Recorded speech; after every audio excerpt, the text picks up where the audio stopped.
We're going to reconvene from our closed session. I'll look to the city attorney. Do we have anything to report out? Nothing to report out. All right, with that, we are adjourned, and we will move to the regular meeting for June 9th. Please call the roll. Council members Leary. Here. Rohrbaugh. Here. Aquino. Here. Kozlowski. Here. And Rathel. Here. If you'll please stand with me for the Pledge of Allegiance.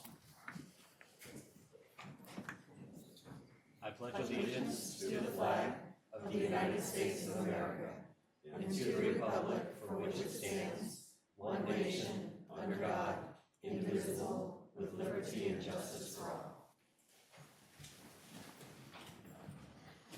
And do we have any agenda updates this evening? No, thank you. All right, that takes us to business from the floor. This is a time where anyone can address the council on unagendized items. Do we have any requests to speak this evening? You have 2 requests to speak this evening under business from the floor. Our first speaker will be Ashika La, who will then be followed by Mariel Olson.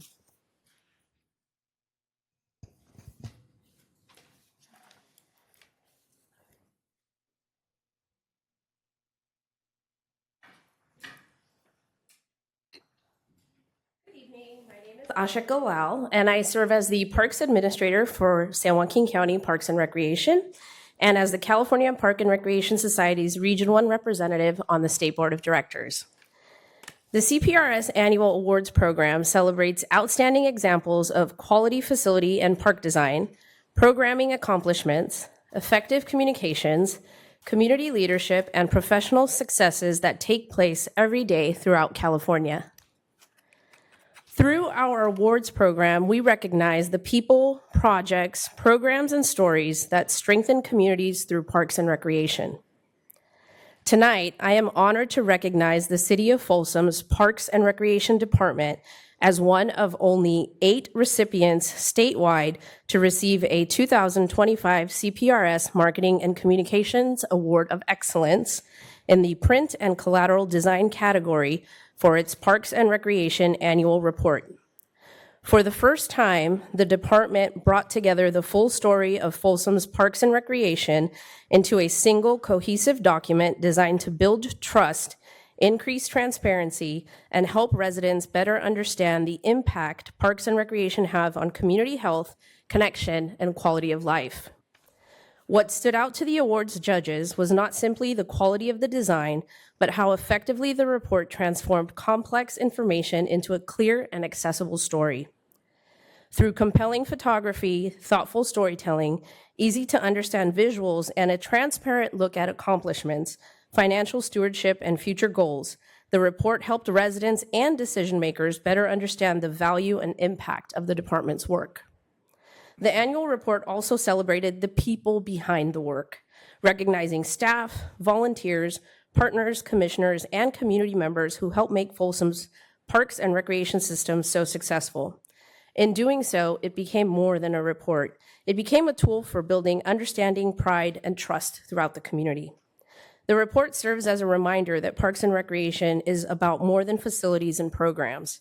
It is an investment in community well-being, public spaces, volunteerism, and quality of life.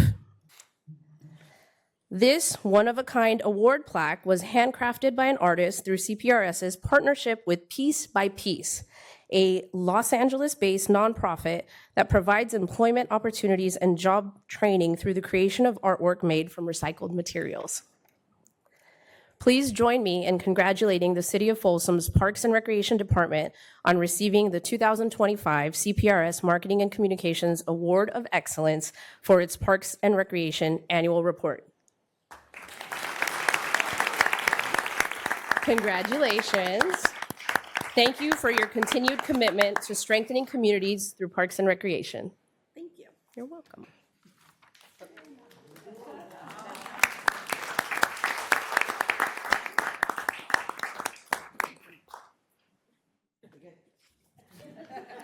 Thank you, Ms. Law. Great work, Parks and Rec. Okay, our next speaker will be Mariel Olson.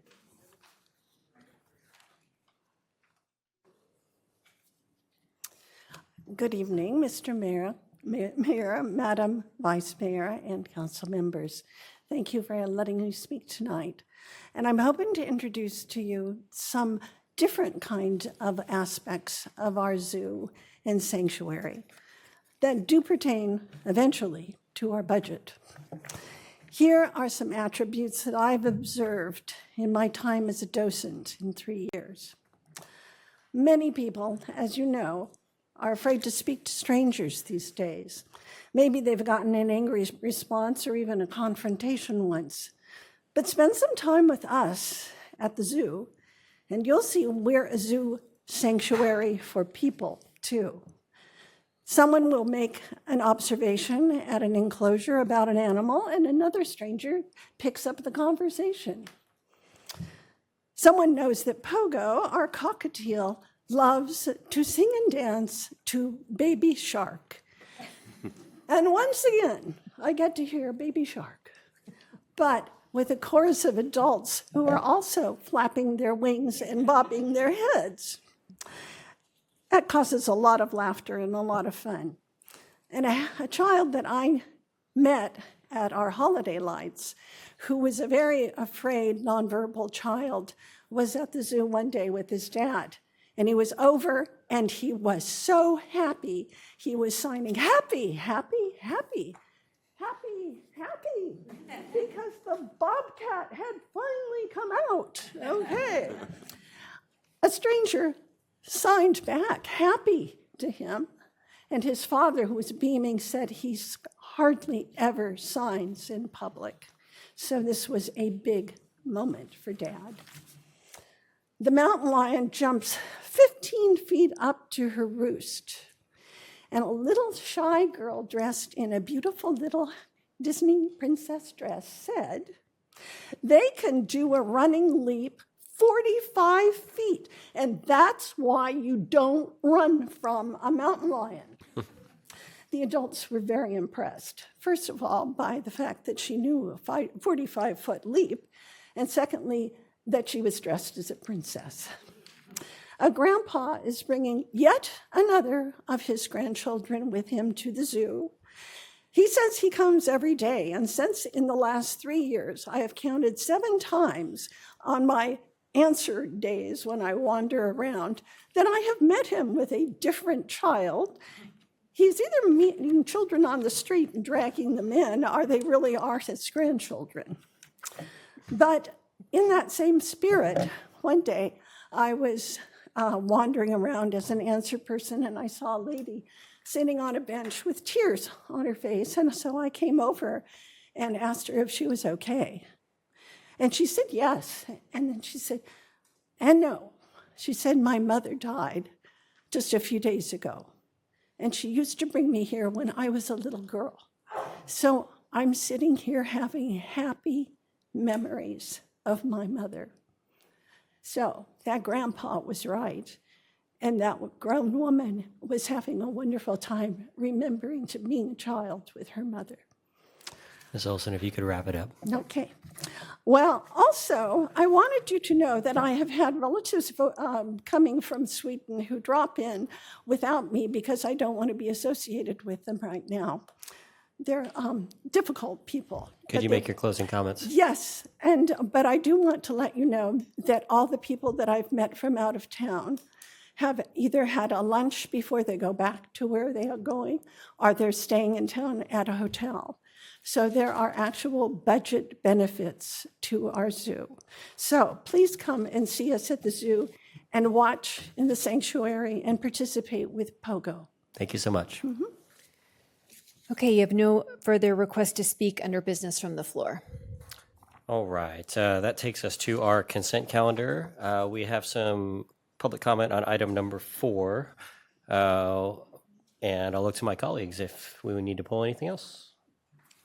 I can move adoption of 1, 2, 3, 5, 6, and 7. Second. Please call the roll. Council members Leary? Yes. Rohrbaugh? Yes. Aquino? Yes. Kozlowski? Yes. And Rethel. Yes. Please call item number 4. Okay, item number 4 is resolution number 11637. This is a resolution authorizing public fireworks displays during the annual Folsom Pro Rodeo. You have 2 requests to speak under this item. The first request is from, it says Janet or Sam Plunk. who will be followed by Sherry Richter. So Janet or Sam, come on down.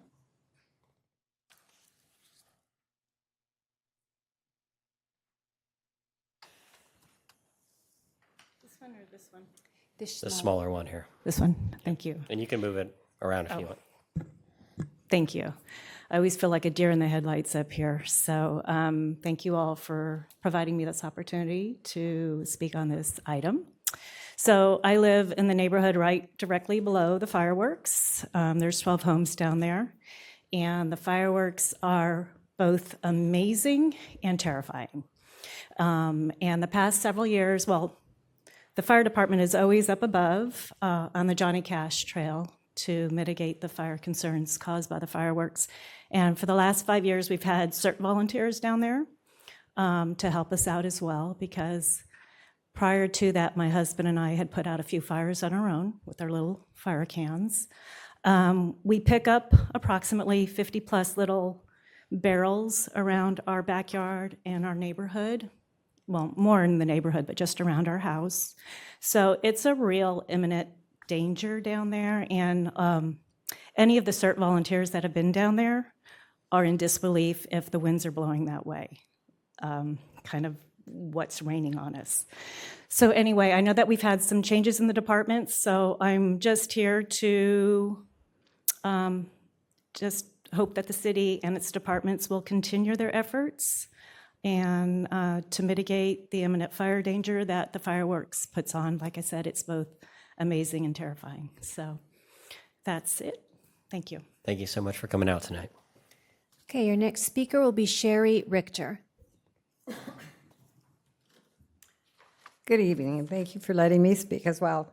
Fireworks are, just like she said, amazing, exciting, and beautiful, but they do come at a cost in an urban environment. Because the rodeo is so very close to the zoo, every year several of the animals need to be sedated. For them, the loud thunder of the fireworks is absolutely terrorizing. But they don't just affect the zoo animals, but the pets and cats and wildlife that are also in those neighborhoods are also affected by that. And in addition, my husband is a CERT volunteer, and he has spent the rodeo days at the neighbors and making sure that the embers weren't coming down and starting fires in their roofs and gardens.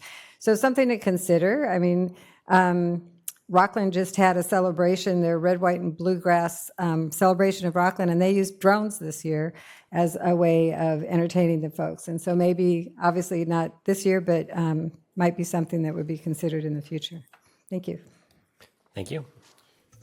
Excuse me, Mayor, would you mind if our fire chief kind of spoke to this? If we could have Chief Solat come and maybe just give a little summary of what the plans are for the rodeo? That'd be great. Thank you.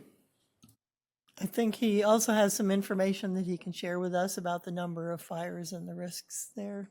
We talked a little bit about that in agenda review yesterday.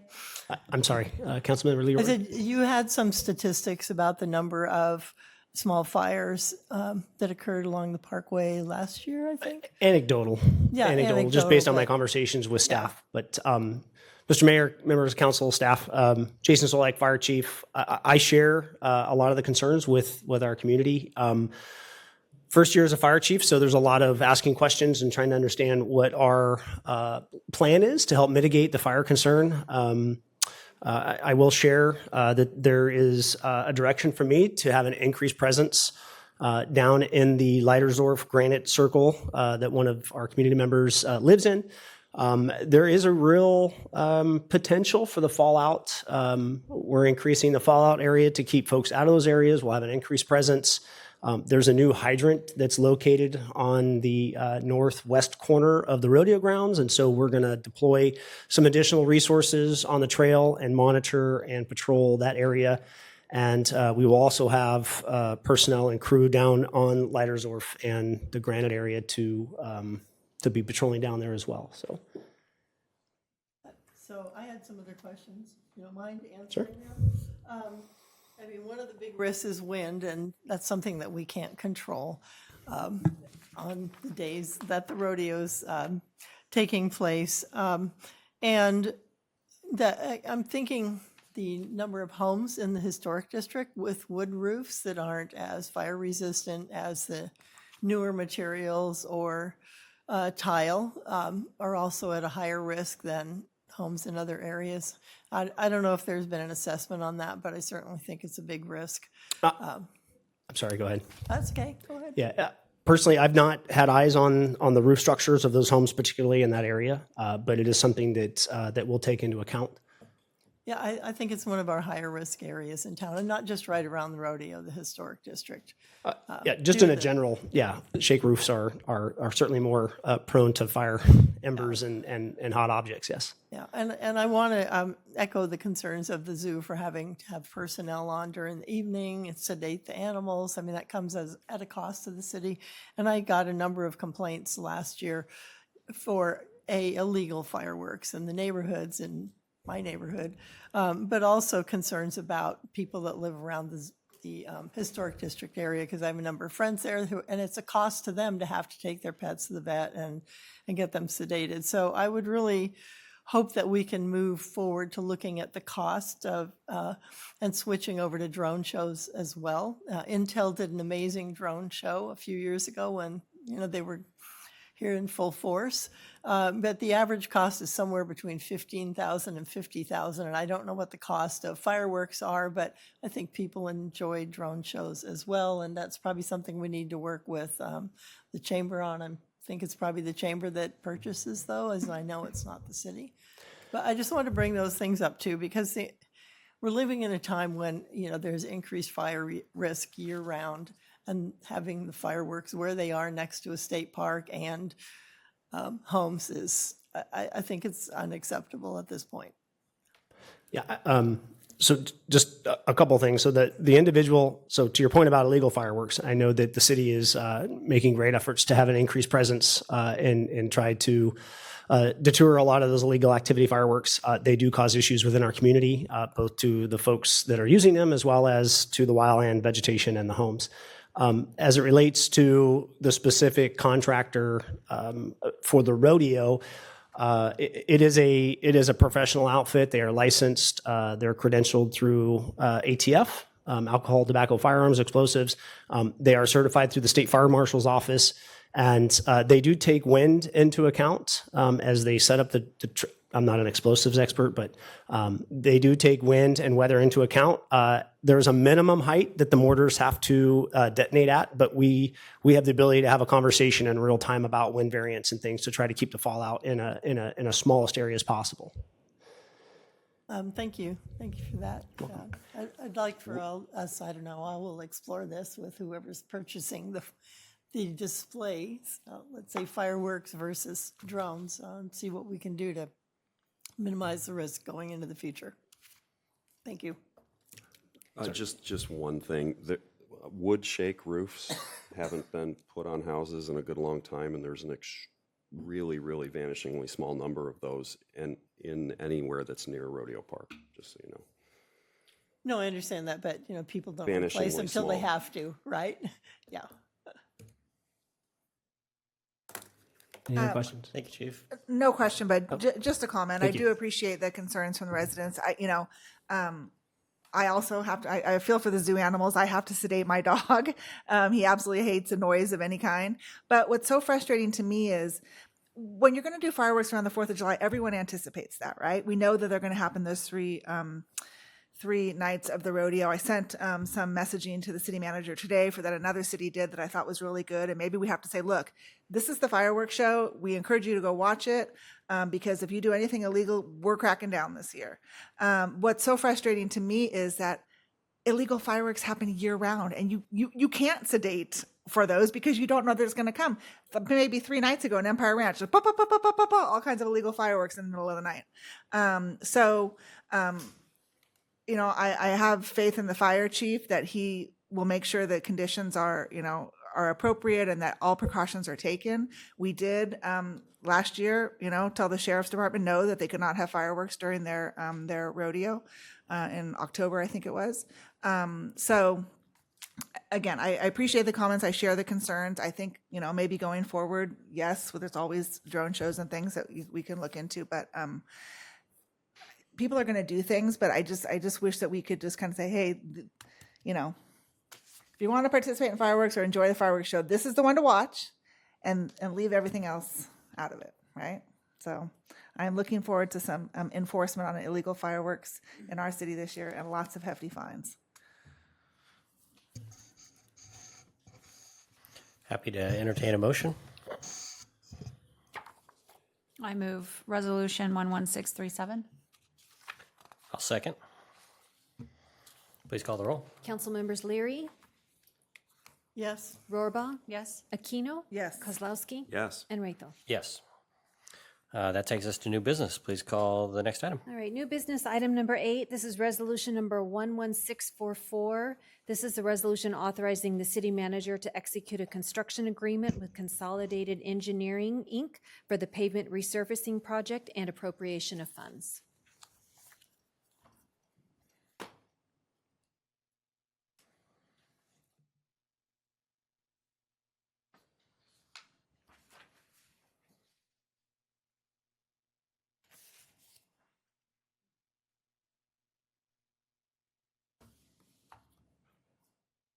There we go. Good evening, Mayor Raythel, members of the council. Ryan Chance, Streets Operations Manager in the Public Works Department. Tonight I'll be presenting on this contract put forth before you for approval. It's a pavement resurfacing project that will be occurring, if approved, starting very soon here and continuing through this summer. Consolidated Engineering did last year's project with us, so they have some experience in Folsom, which is always good. So just in general, a little overarching view of our pavement management system. Public Works maintains 256 centerline miles of roads, which somewhere roughly is about 700 lane miles. Our overall PCI, pavement condition index, is a 65 currently. So not where we want to be. We'd like to be up in the 70s, as some of our neighboring agencies are. But with that being said, 84% of our streets are in good or very good condition, but that means that 16% of them are not. So we're really stepping up to kind of have open dialogue with our pavement management and trying to push out as many useful and efficient projects as possible to keep our infrastructure in good condition. So this project before you tonight is a preventative maintenance project. So it's not really any asphalt overlays. It's crack sealing, slurry seals, and fresh striping. So here's one map. This is the first kind of large area of the project. This is what I refer to kind of as like the Willow Creek Island, because Willow Creek meanders just across and through every road in this area. So although you see 3 different colors up there, the final product of the project will be all a consistent aesthetic. It'll all be slurry seal with fresh striping. So the only difference you see in the colors up there is the treatment type of what we have to do to the road before the slurry seal. So don't think we're going to end up with 3 different types of pavement out there. So Glen Drive, I have some pictures of these roads that you'll see in a few minutes. So I don't need to get too far into it here, but I think everybody's probably familiar with this area. You got Glen Drive between Folsom and Sibley, Coolidge, Park Shore, Plaza there behind Winco by Goodwill, and the small remainder piece of Natoma Station Drive is also in that area. This is a picture of the existing pavement condition index of those streets. So you can see blue is good, green is good, yellow and red are not good. Red is a very poor condition, yellow's good, but it's got a lot of distresses from load failure. So if I go back, you'll see it correlates with the different treatment types that we're doing on those roads based on the PCI. The second and final area of this project is in Empire Ranch. It's essentially, I don't know all the names of all the neighborhoods, but everything in green, as well as Empire Ranch Road between the Folsom El Dorado County line and Iron Point Road will be completely resurfaced. And again, with all fresh new striping. I always mention striping because it's really what makes a project. It doesn't look very good, but once it's striped, it looks great. So everything around the Empire Ranch Golf Course. I just want to make a point. East Natoma Street is not getting resurfaced. I just labeled it for reference for anybody who was wondering where this was. Our streets crews just finished crack sealing all of these streets, all these residential streets. They actually just finished today. So it's ready for the contractor to come in and do some asphalt repairs and slurry seal. Also want to mention there's 2 schools in this area. There's an elementary school right here and another elementary school down here, which we have gone to great lengths in the bid docs to require the contractor to finish those before school starts on August 6th. So we're up against a bit of a time crunch, but we think we could do it. And we'll hold the contractor responsible to doing those areas first before they do the rest of the project. Here's the pavement condition index existing on those streets as it is today. So just want to mention that these are good and very good roads, and the whole science behind pavement resurfacing is to keep them that way, right? To when they start showing signs of distresses, whether it's cracking, seal those immediately, slurry seal it, and that road is good, right? So we essentially have 2 types of roads we can resurface with slurry, and roads that need like a lot more work. And so we're trying to reduce the number that need a lot more work. But with this being said, I don't want to make it seem like we're not focusing on the roads that need more work. It's just not part of this project. So those areas were all constructed 15-ish years ago, maybe a little longer. Maybe longer now, yeah. Yeah. So Yep. Is that about the cycle that you need to do this sort of repair work? Everybody's got a different opinion, but I think ideally you want to start this process as soon as cracks start showing up. Yep. Okay. Couple facts about the project: 25,000 pounds of crack seal, 373,000 square yards of slurry, 5,000 tons of asphalt, 4,000 square feet of curb gutter and sidewalk replacement. That we've inspected all the sidewalks through these neighborhoods and identified what uplifts there are, what distresses need to be replaced. Reflective roadway striping, I'll say it again. And then obviously we've taken a fresh look at all the school zones, and they'll be receiving really high visibility yellow ladder style crosswalks at all locations to just increase school safety for all the pedestrians. In addition, continuing with our theme that you've probably seen around town on Blue Ravine and Greenback and some other roads, we have the room to accommodate a buffered bike lane, which is essentially just a small gap between the vehicle cars and the bicyclists. These will be 2-foot buffers, which is about what we've done on all the other roads, and we've gotten rave reviews from cyclists over the years on these. I have some renderings I'll show you as well. So bid results. We advertised this project. We designed it in-house, and we got 9 bidders, which is a great turnout. The engineer's estimate was $3.73 million. So we were in the range. We were at the high end of the range, which is okay. I don't want to be the low. So we got a really good bid. As I said before, Consolidated Engineering did work for us last year. Project turned out well. We expect this one to turn out even better.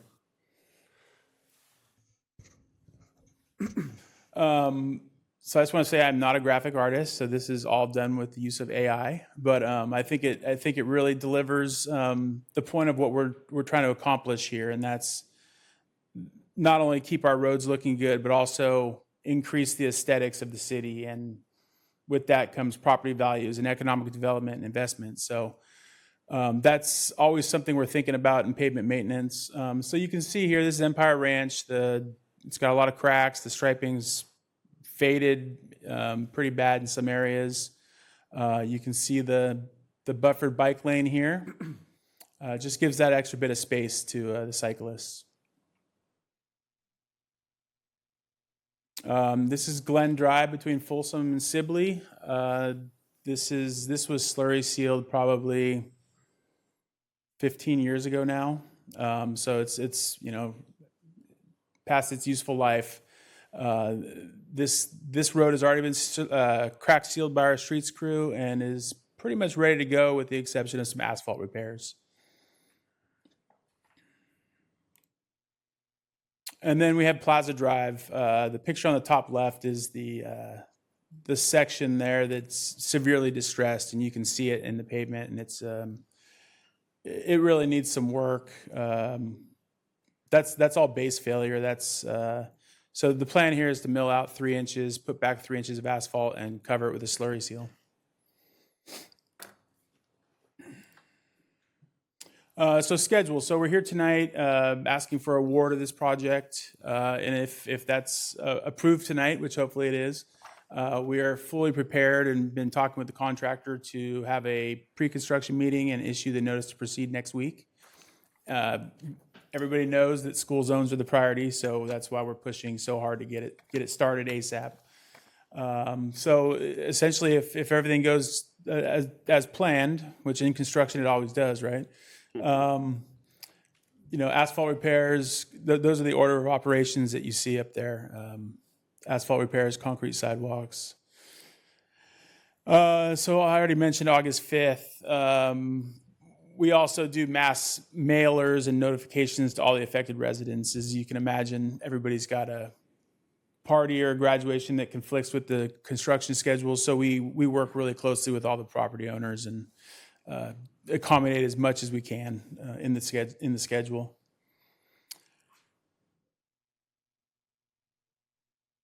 And then beyond this project, we wanted to include a slide just to let everybody know that we see what's going on with our roads, and we have a list a mile long, essentially, at least 2 sides of the page. And so these are roads that we have our eye on that really need some work and that we feel are high priority roads to resurface and repair. So you might be thinking that's every road in Folsom, and you'd be right. Yeah, that's what we're looking at. So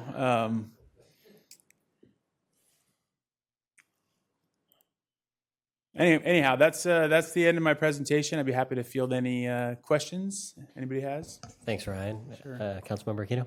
This is great news, Ryan. Thank you very much. I do have a question. In Empire Ranch last year, there were some streets where crews came in and did something around the manhole covers. And what we were told was that the work was going to be done followed by a slurry seal, but those streets are not on this project. So is that a future project? It is, yeah. Okay. It's likely going to be next year. We went in there and there was some settlement around the manholes. And so we fixed those just for ride quality issues.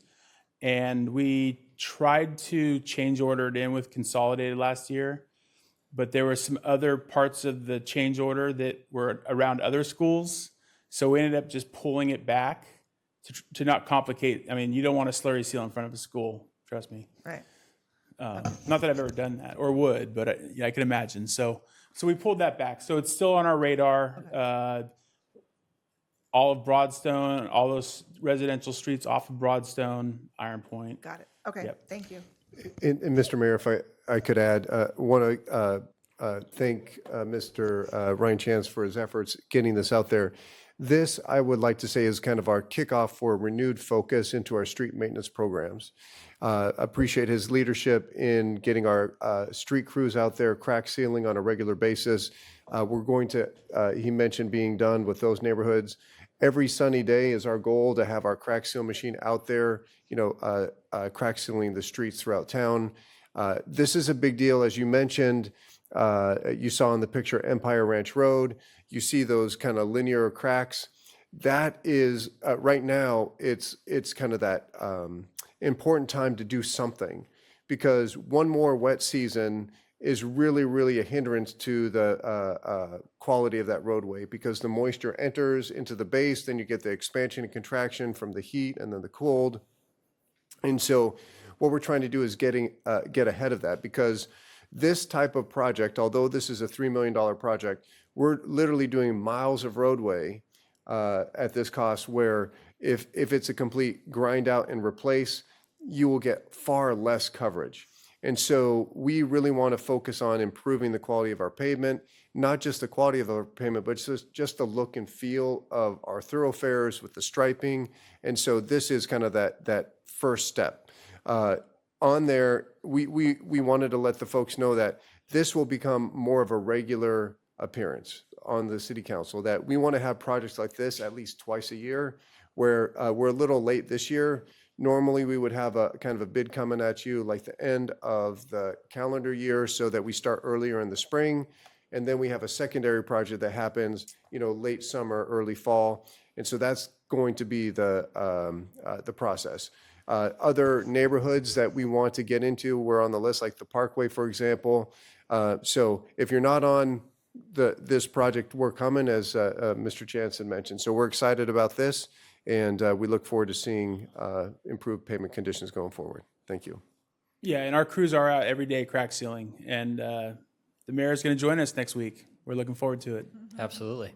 Wear your dirtiest clothes. Teach me how to use the crack seal machine. I appreciate that. Councilmember Leary, you had a question? Yeah, I just wanted to follow up. Councilmember Kozlowski, asked about the probably expected life for roads to remain undamaged. And that was about 10 years. And my understanding is that it's about 10 years that for the duration of the slurry and crack sealing to last once that's completed. Is that correct? I mean, yeah, we have a lot of roads in Folsom that we've crack sealed 10 years ago that still look really good. So, there's a lot of variables. How good was the road constructed originally? Was the base sub-base material they built the road on satisfactory? How much traffic does it get? How was the craftsmanship during? I mean, there's so many variables, but 10 years, I think, is not too far of a stretch to think that slurry seal should last. So basically, it's up to staff to kind of assess the status of the roads throughout town annually. So you're not like just doing, putting one on the list that doesn't need. Councilmember, Oh, yeah. if I could chime in for just a second. We're in the middle of doing our pavement management program update. And with that effort comes along a full assessment of the city's roads. So that report is done every 5 years, and we have a draft report for this last iteration of it. But that allows us to look at how roads are behaving over time. If we see certain roads deteriorating faster than other roads, then what will happen is we'll advance them in the list of projects to deliver and be a little bit more thoughtful in how we can preserve those roads to prevent those larger expenses for larger efforts later. Okay, thank you. When you talk about substrate, I think a lot of this area was cobble, and I don't know how well that was graded before they put the roads in those areas. We have some really interesting, our geostratum is really interesting too, because we have linear layers of clay in various parts of town too. That was actually a contributing factor in what happened with some of the additional paving work that happened at Sibley and Glen when we had our sinkhole. There's a little linear patch of clay out there. So we do take that into account. We luckily we've had geotech reports done over many years of different projects and development projects and things like that. So we do look through those. Whenever we do an R&R, we kind of see how the road's shoving. Mr. Chance showed the linear cracks, but there's traverse cracks that kind of show if there's a hillside shoving. And then that helps alert us if there's a bigger issue or if we need to do a little bit more structural depth reconstruction too. Great, thank you. You're welcome. All right, I just got 2 questions for you. Yes, sir. I love your AI images. Let me start there. Thank you. They're beautiful. Thank you. We could just show those, Look at all the beautiful work we That's did. the goal, right? But with the buffered bike lanes, I'm a big fan. But does that's not being taken out of the existing bike lane. That narrows down the existing lanes a little bit. Is that how it Correct. works? The existing travel lanes, yeah. Okay. We don't narrow the bike lane typically unless we're really trying to squeeze something in, but not in this case, no. Oh, excellent. Yep. And then I know before when we've come in significantly under the engineer's estimate, I know some of that goes to contingency, but sometimes you guys have added on extra roadway in order to be done. I'm just kind of curious this time, is it because we've got another contract already in the works, or was there some other reason we couldn't add on some Well, roads here. it's not a done deal yet, right? I mean, as we're out there doing the work, we can always add on additional roads if it'll fit within the contingency. But as Brian said, we are working on another project right now that we're planning to have out to bid in the next month or so. So that could be constructed this fall. And one more thing I'd like to chime in on too, if I could, please, Mayor. So the other thing that we look at too, when we add in and change order in roads, additional paving work, we try to keep it in the same vicinity if there's an opportunity to expand that. But also we're careful about watching the quantities because there's particular rules within public contract code and the specifications themselves where if we get over and above a particular quantity, the contractor is able to renegotiate the unit price. Okay. And so on that effort, we look to see if that's really worth, if the juice is worth the squeeze. But we do have other projects moving forward in the very near future that we can include those additional segments as needed. Excellent. I don't think there's ever been a project we haven't added on to, so there's a good chance that something will pop up that we need done. Yeah. Appreciate that. Sure. All right, I think that's all of our questions. Thank you. Thank you very much. Public comment? We have no public comment on this item. Okay, I'll move to approve resolution number 11644, resolution authorizing city manager execute a construction agreement with Consolidated Engineering. Second. Please call the roll.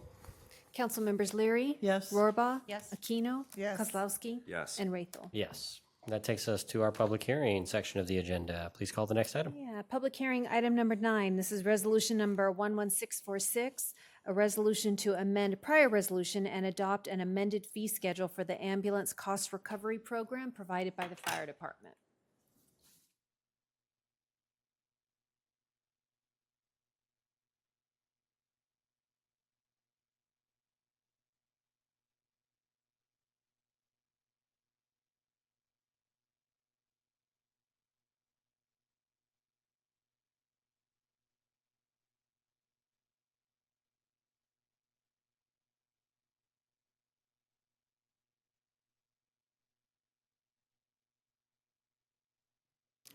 Ryan forgot the rule. He had to start the next presentation before he walked off.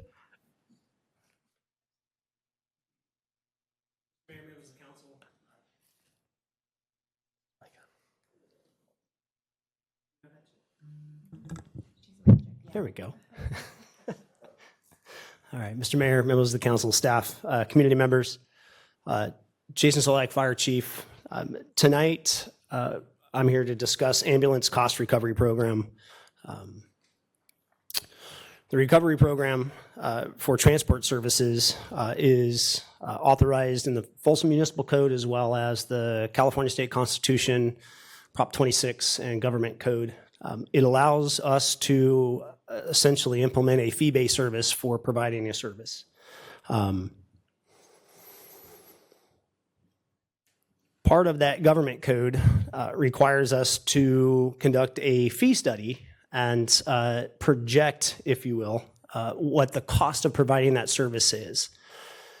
The process that we use to put tonight's presentation together and ultimately the recommendation to amend is based on about a 3-year average, seeing the cost of fee services continue to increase, primarily based on employee costs, fuel costs, maintenance costs to the vehicles, the cost of the vehicles, and then supplies. So what the fire department is asking council to approve is to adopt the amended fee schedule, pass resolution 11646, updating the ambulance transport fees to reflect today's cost of providing the service. Set the fees to close the projected funding gap. And when I reference funding gap, it's the difference between what it costs to provide the service and the recovery that we get from billing for the transport fees. Okay. And then lastly, and I'll bring this back at the end, is to authorize an annual adjustment. One of the items that we've identified that will help and ideally prevent us from coming back to council on a regular basis to ask for amendments is to implement what's called an ambulance inflation factor. So much like the CPI that you would implement as an ongoing inflationary cost adjustment This is set by Medicare services throughout the country, and so part of the resolution is asking you to include that. Our current model versus what I call the single role model, and we find ourselves at a crossroads making this presentation because our current model is outlined by using all firefighter paramedics to staff our ambulance companies, and there has been significant process and progress in maybe moving towards the implementation of a single role system, and a single role would replace firefighter paramedics on our ambulances with EMTs and paramedics, so much like the private system, and that comes at a cost reduction to personnel based on salary and benefits. So the box on the left is our current model. Our estimated annual program costs $8.75 million. Our average annual revenue at the current fee structure is $6.29 million. Our 3-year blended cost recovery rate is at 38%. There are 4 primary factors in that blended cost recovery rate. One is Medicare, one is Medi-Cal, one is private insurance, and then one is private pay. So folks who maybe don't have insurance or opt to pay out-of-pocket expenses. And when you take those 3 payer mixes in our community, we receive on average 38% of what we bill. So if we bill $100,000, we get $38,000 from the billing service to provide those services. And so that's the gap that we refer to. And you can see there at the bottom, we currently use 18 firefighter paramedics to staff the 3 ambulances in the city.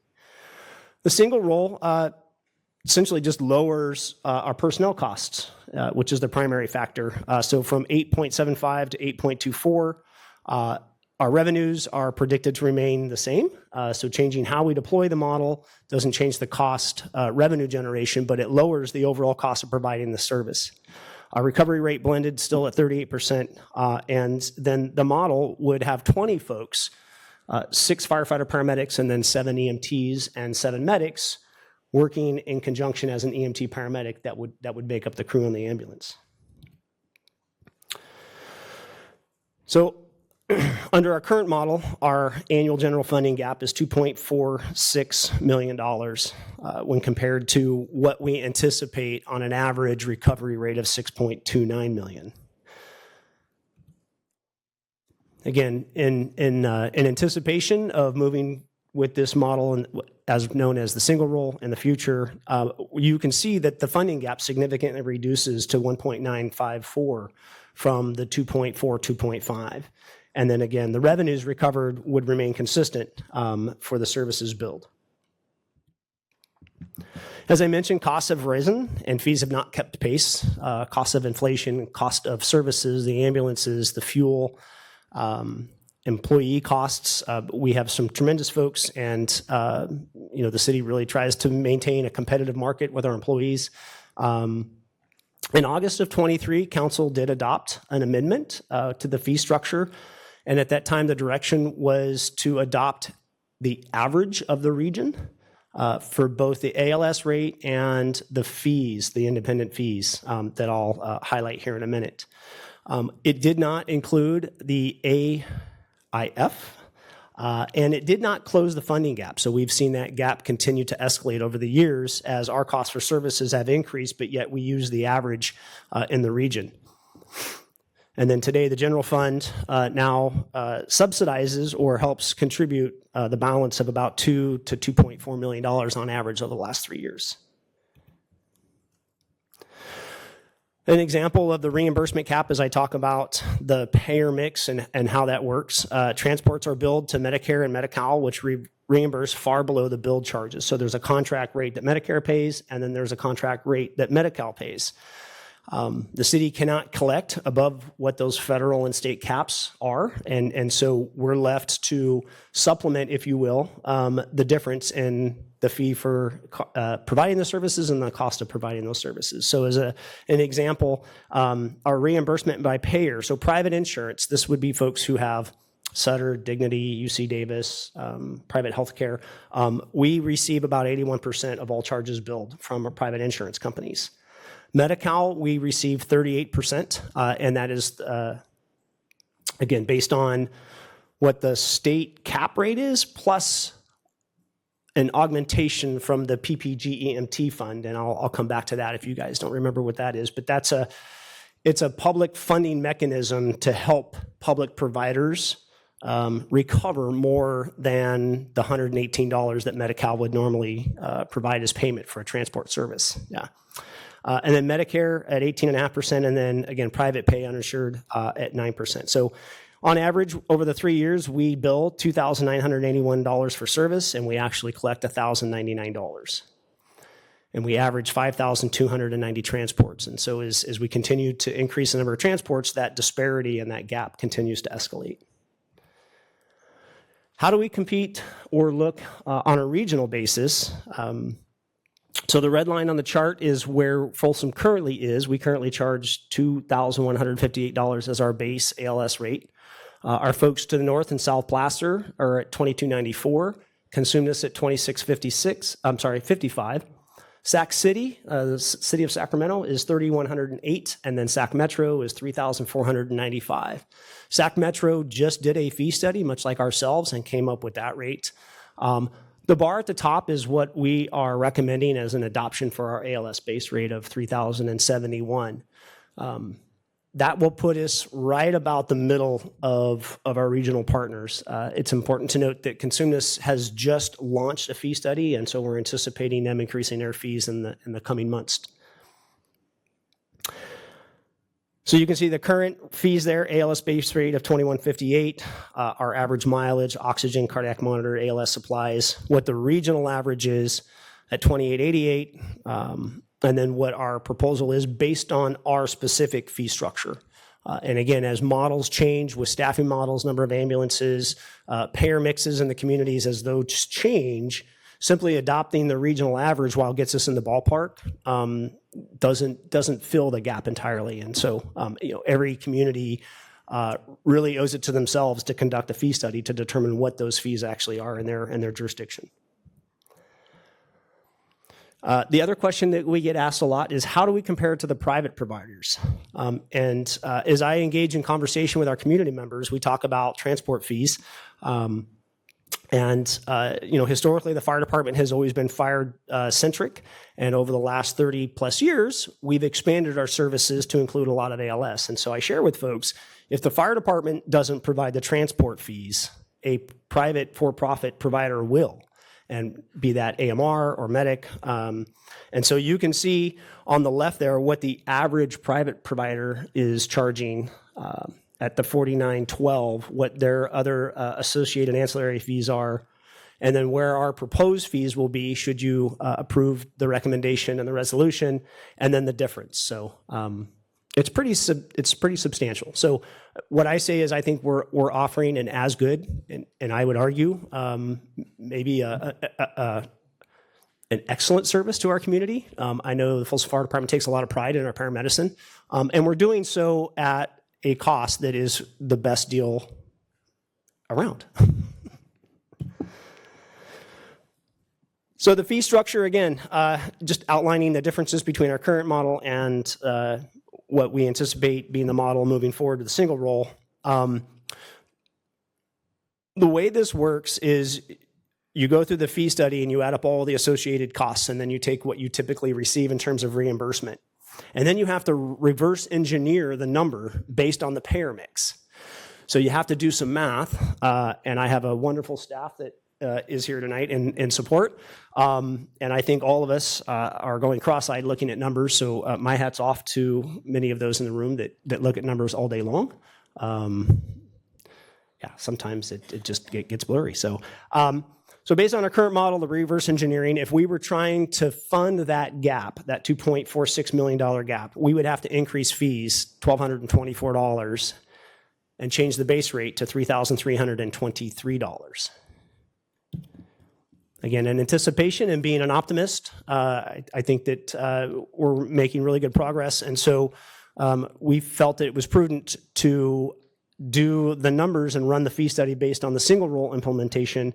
And you can see that there is a pretty significant cost savings there. So the gap goes from that 2.5 to 1.95. The increase to fill that funding gap is $972 per transport to get us to an ALS base rate of $3,071. And then there's two items, budgetary items that we're anticipating remain in place. One is that tonight, through the resolution, that you adopt and approve the annual AIF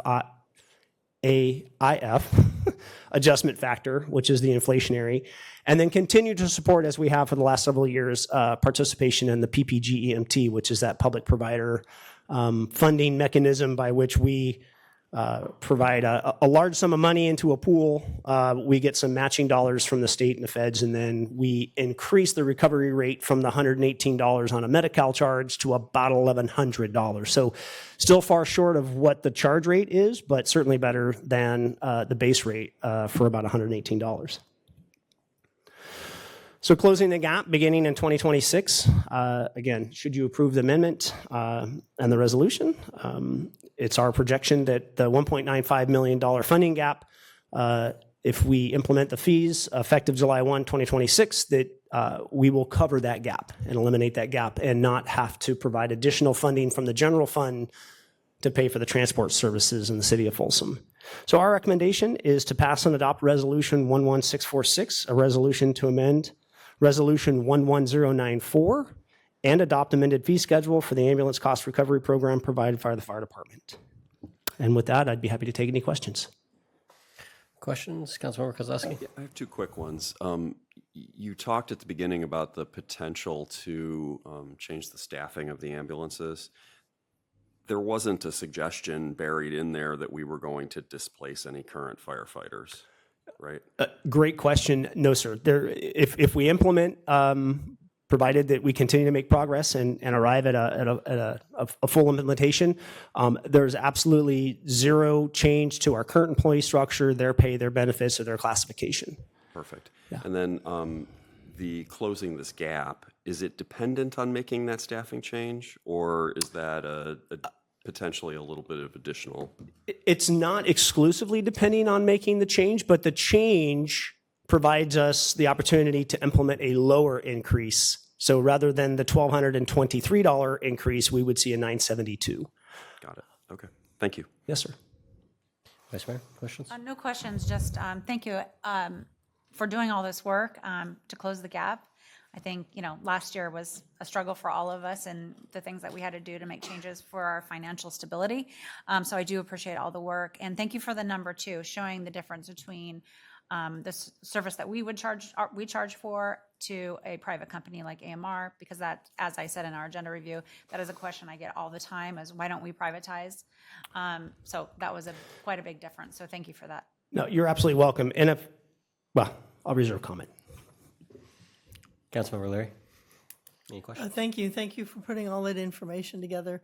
And this is kind of down in the weeds, but when you show the privately insured patients, they're probably capitated to one of those healthcare systems, but they have something like Anthem, Blue Cross, or United Healthcare is really the funder on those.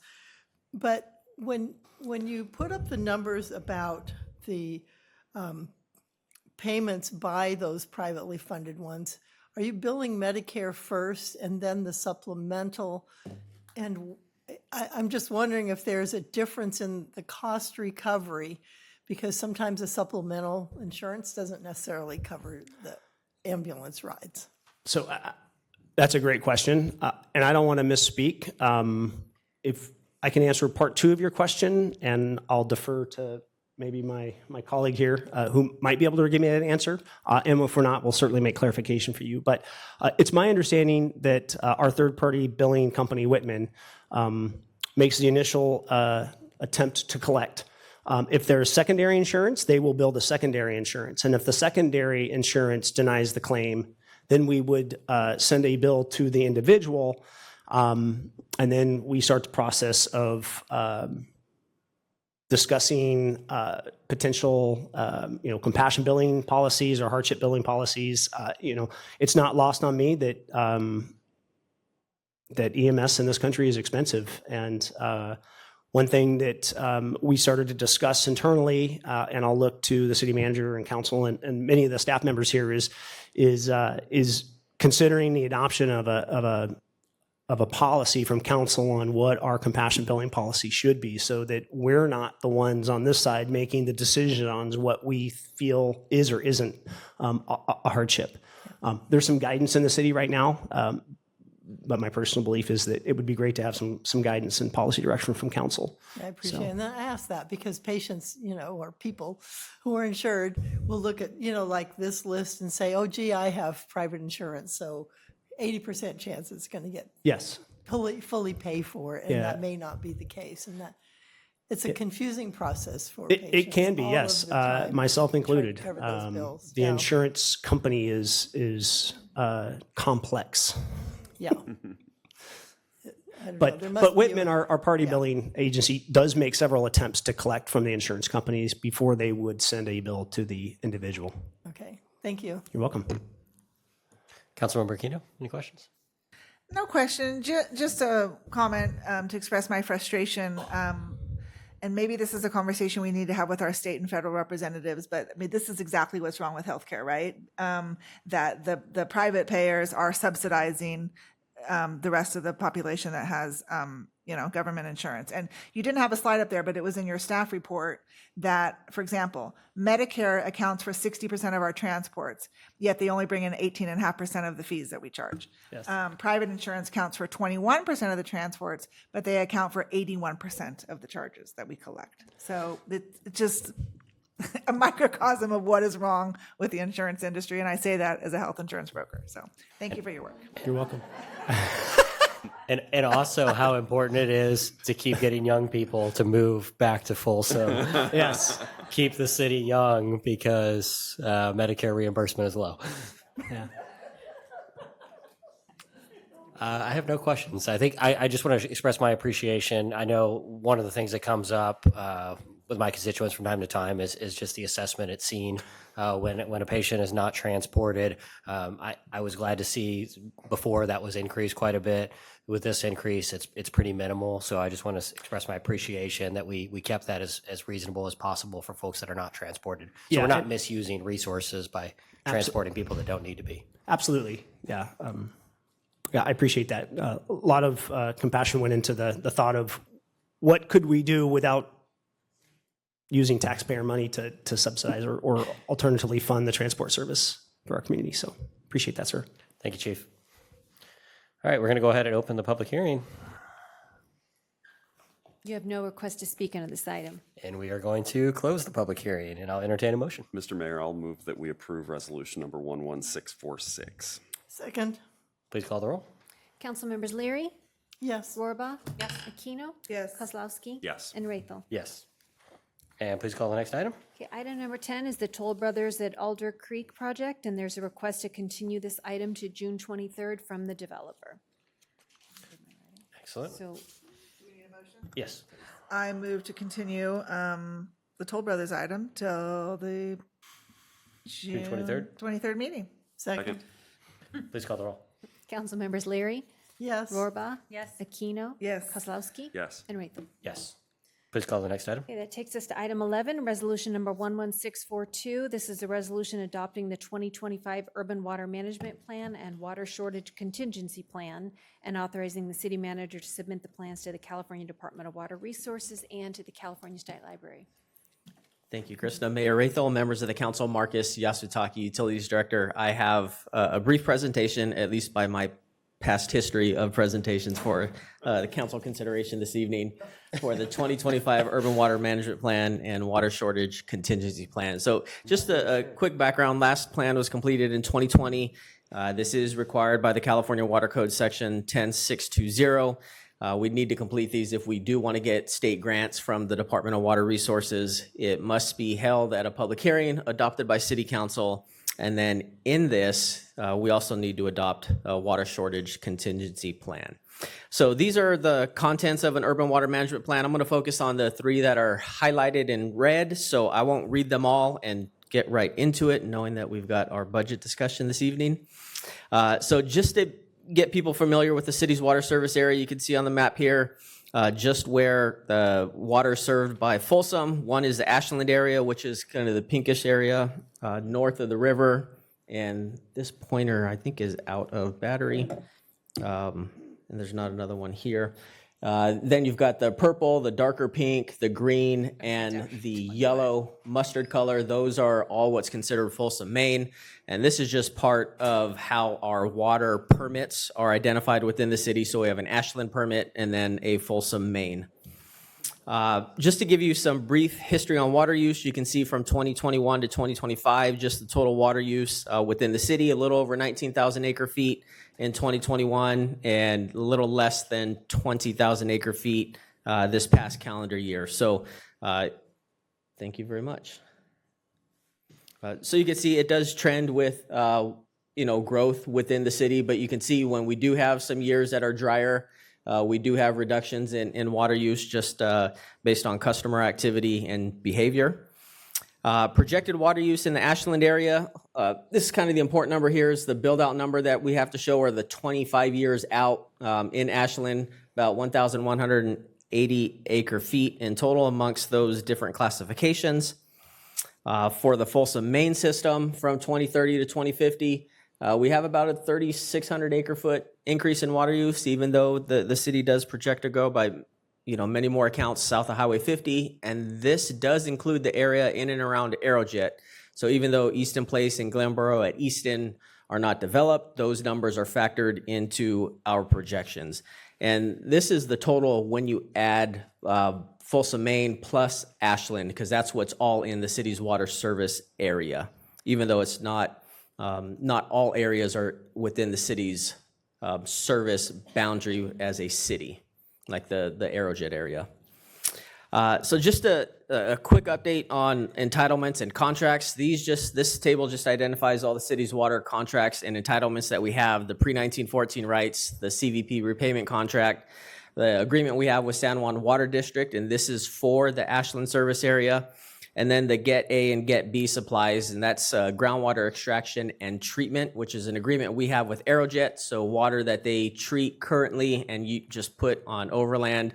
If we find a purpose and a need for that, we would be able to redivert that and use it for city purposes.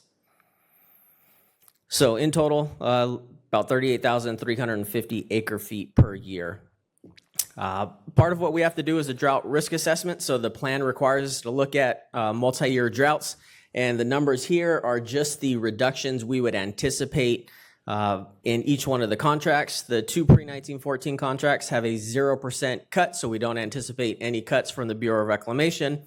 The repayment contract can have anywhere from 0 to 25% of 75% of a reduction. So in the fifth year of a 5-year multi-year drought, we do assume that we would get 75% of that contract amount.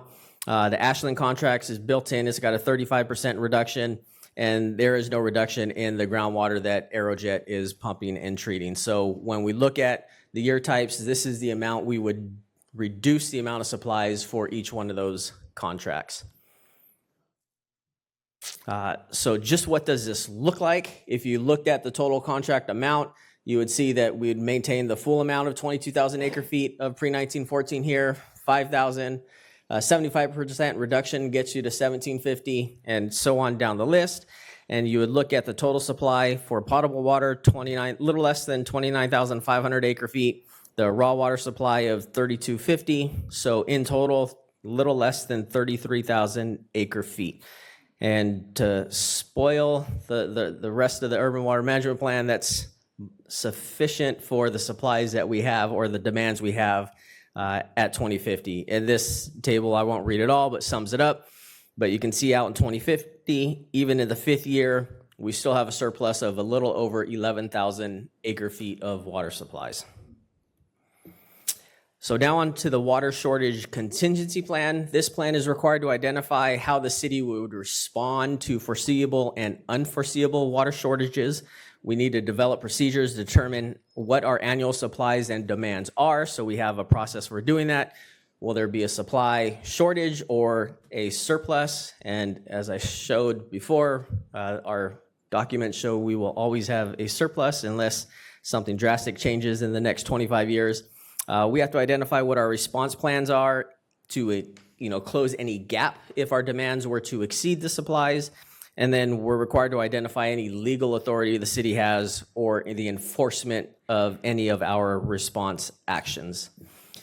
So the water shortage contingency plan has 12 identified requirements. I'll focus on just those 4 that are highlighted or identified by red lettering.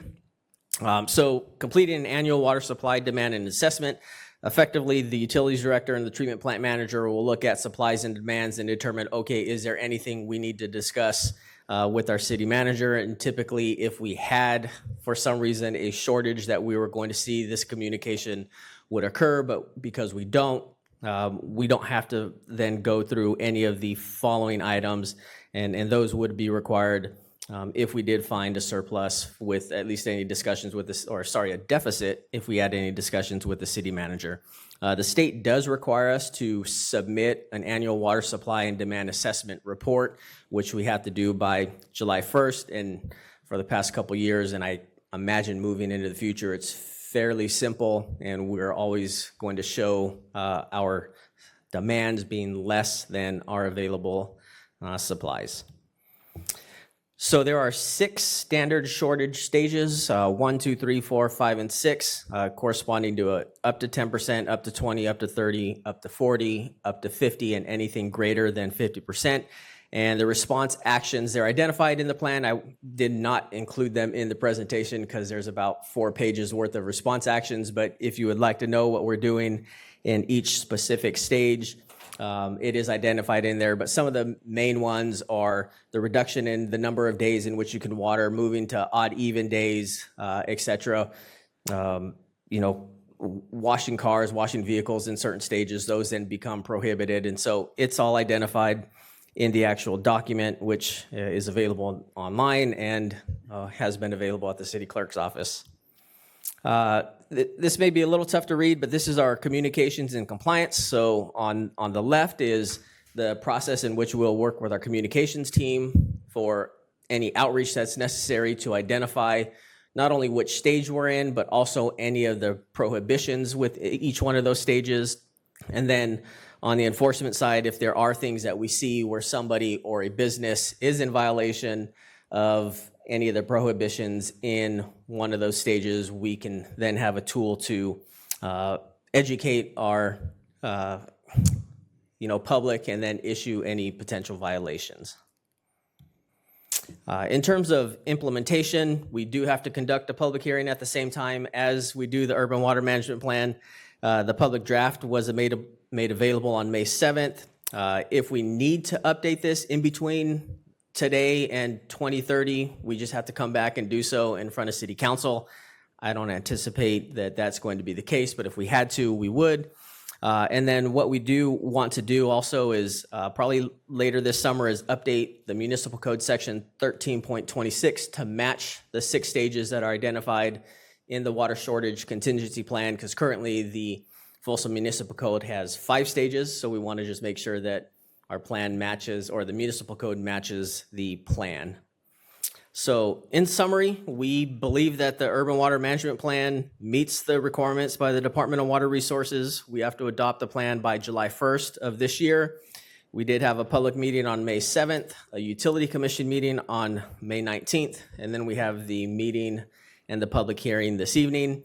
The next update will be in 2030, which then would likely be a June of 2031 presentation to City Council. And with that, we recommend adopting Resolution 11642 for the Urban Water Management Plan and the Water Shortage Contingency Plan, and then thus allowing the city manager to submit to the state. And with that, I will take any questions. Thank you, Marcus. Any questions, Councilmember Aquino? Councilmember Leary? It's flashbacks to the water visioning process as we went through this process at that time. But I'm just wondering, it looks like we always have plenty of water, year after year after year until, 2050.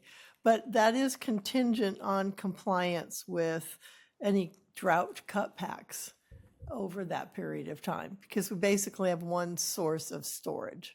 So if that can get drawn down if people aren't compliant, and it can throw these numbers off a certain degree. I mean, potentially, I guess I'd like to call it sometimes maybe an operational drought. So sometimes we've seen it before where other regulatory requirements that the Bureau of Reclamation is required to operate to within the state requires deliveries to other areas of the state that maybe we don't necessarily agree with at the time. And so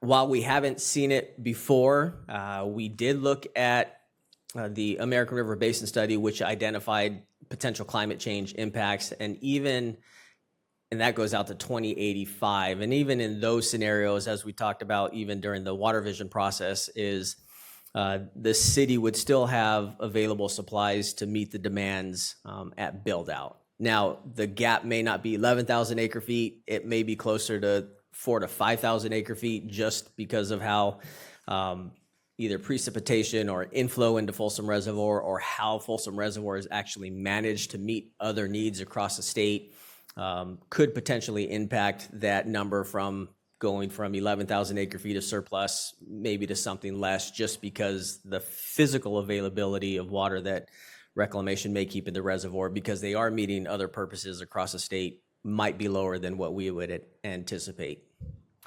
So that would be the situation in which you could see the need to use the barge, with lower water intake? Reclamation would, if the lake level got to a certain elevation, which is probably right around elevation 340 feet, which is about 150 to 160,000 acre feet of water in the reservoir, which is about 18% of total reservoir capacity.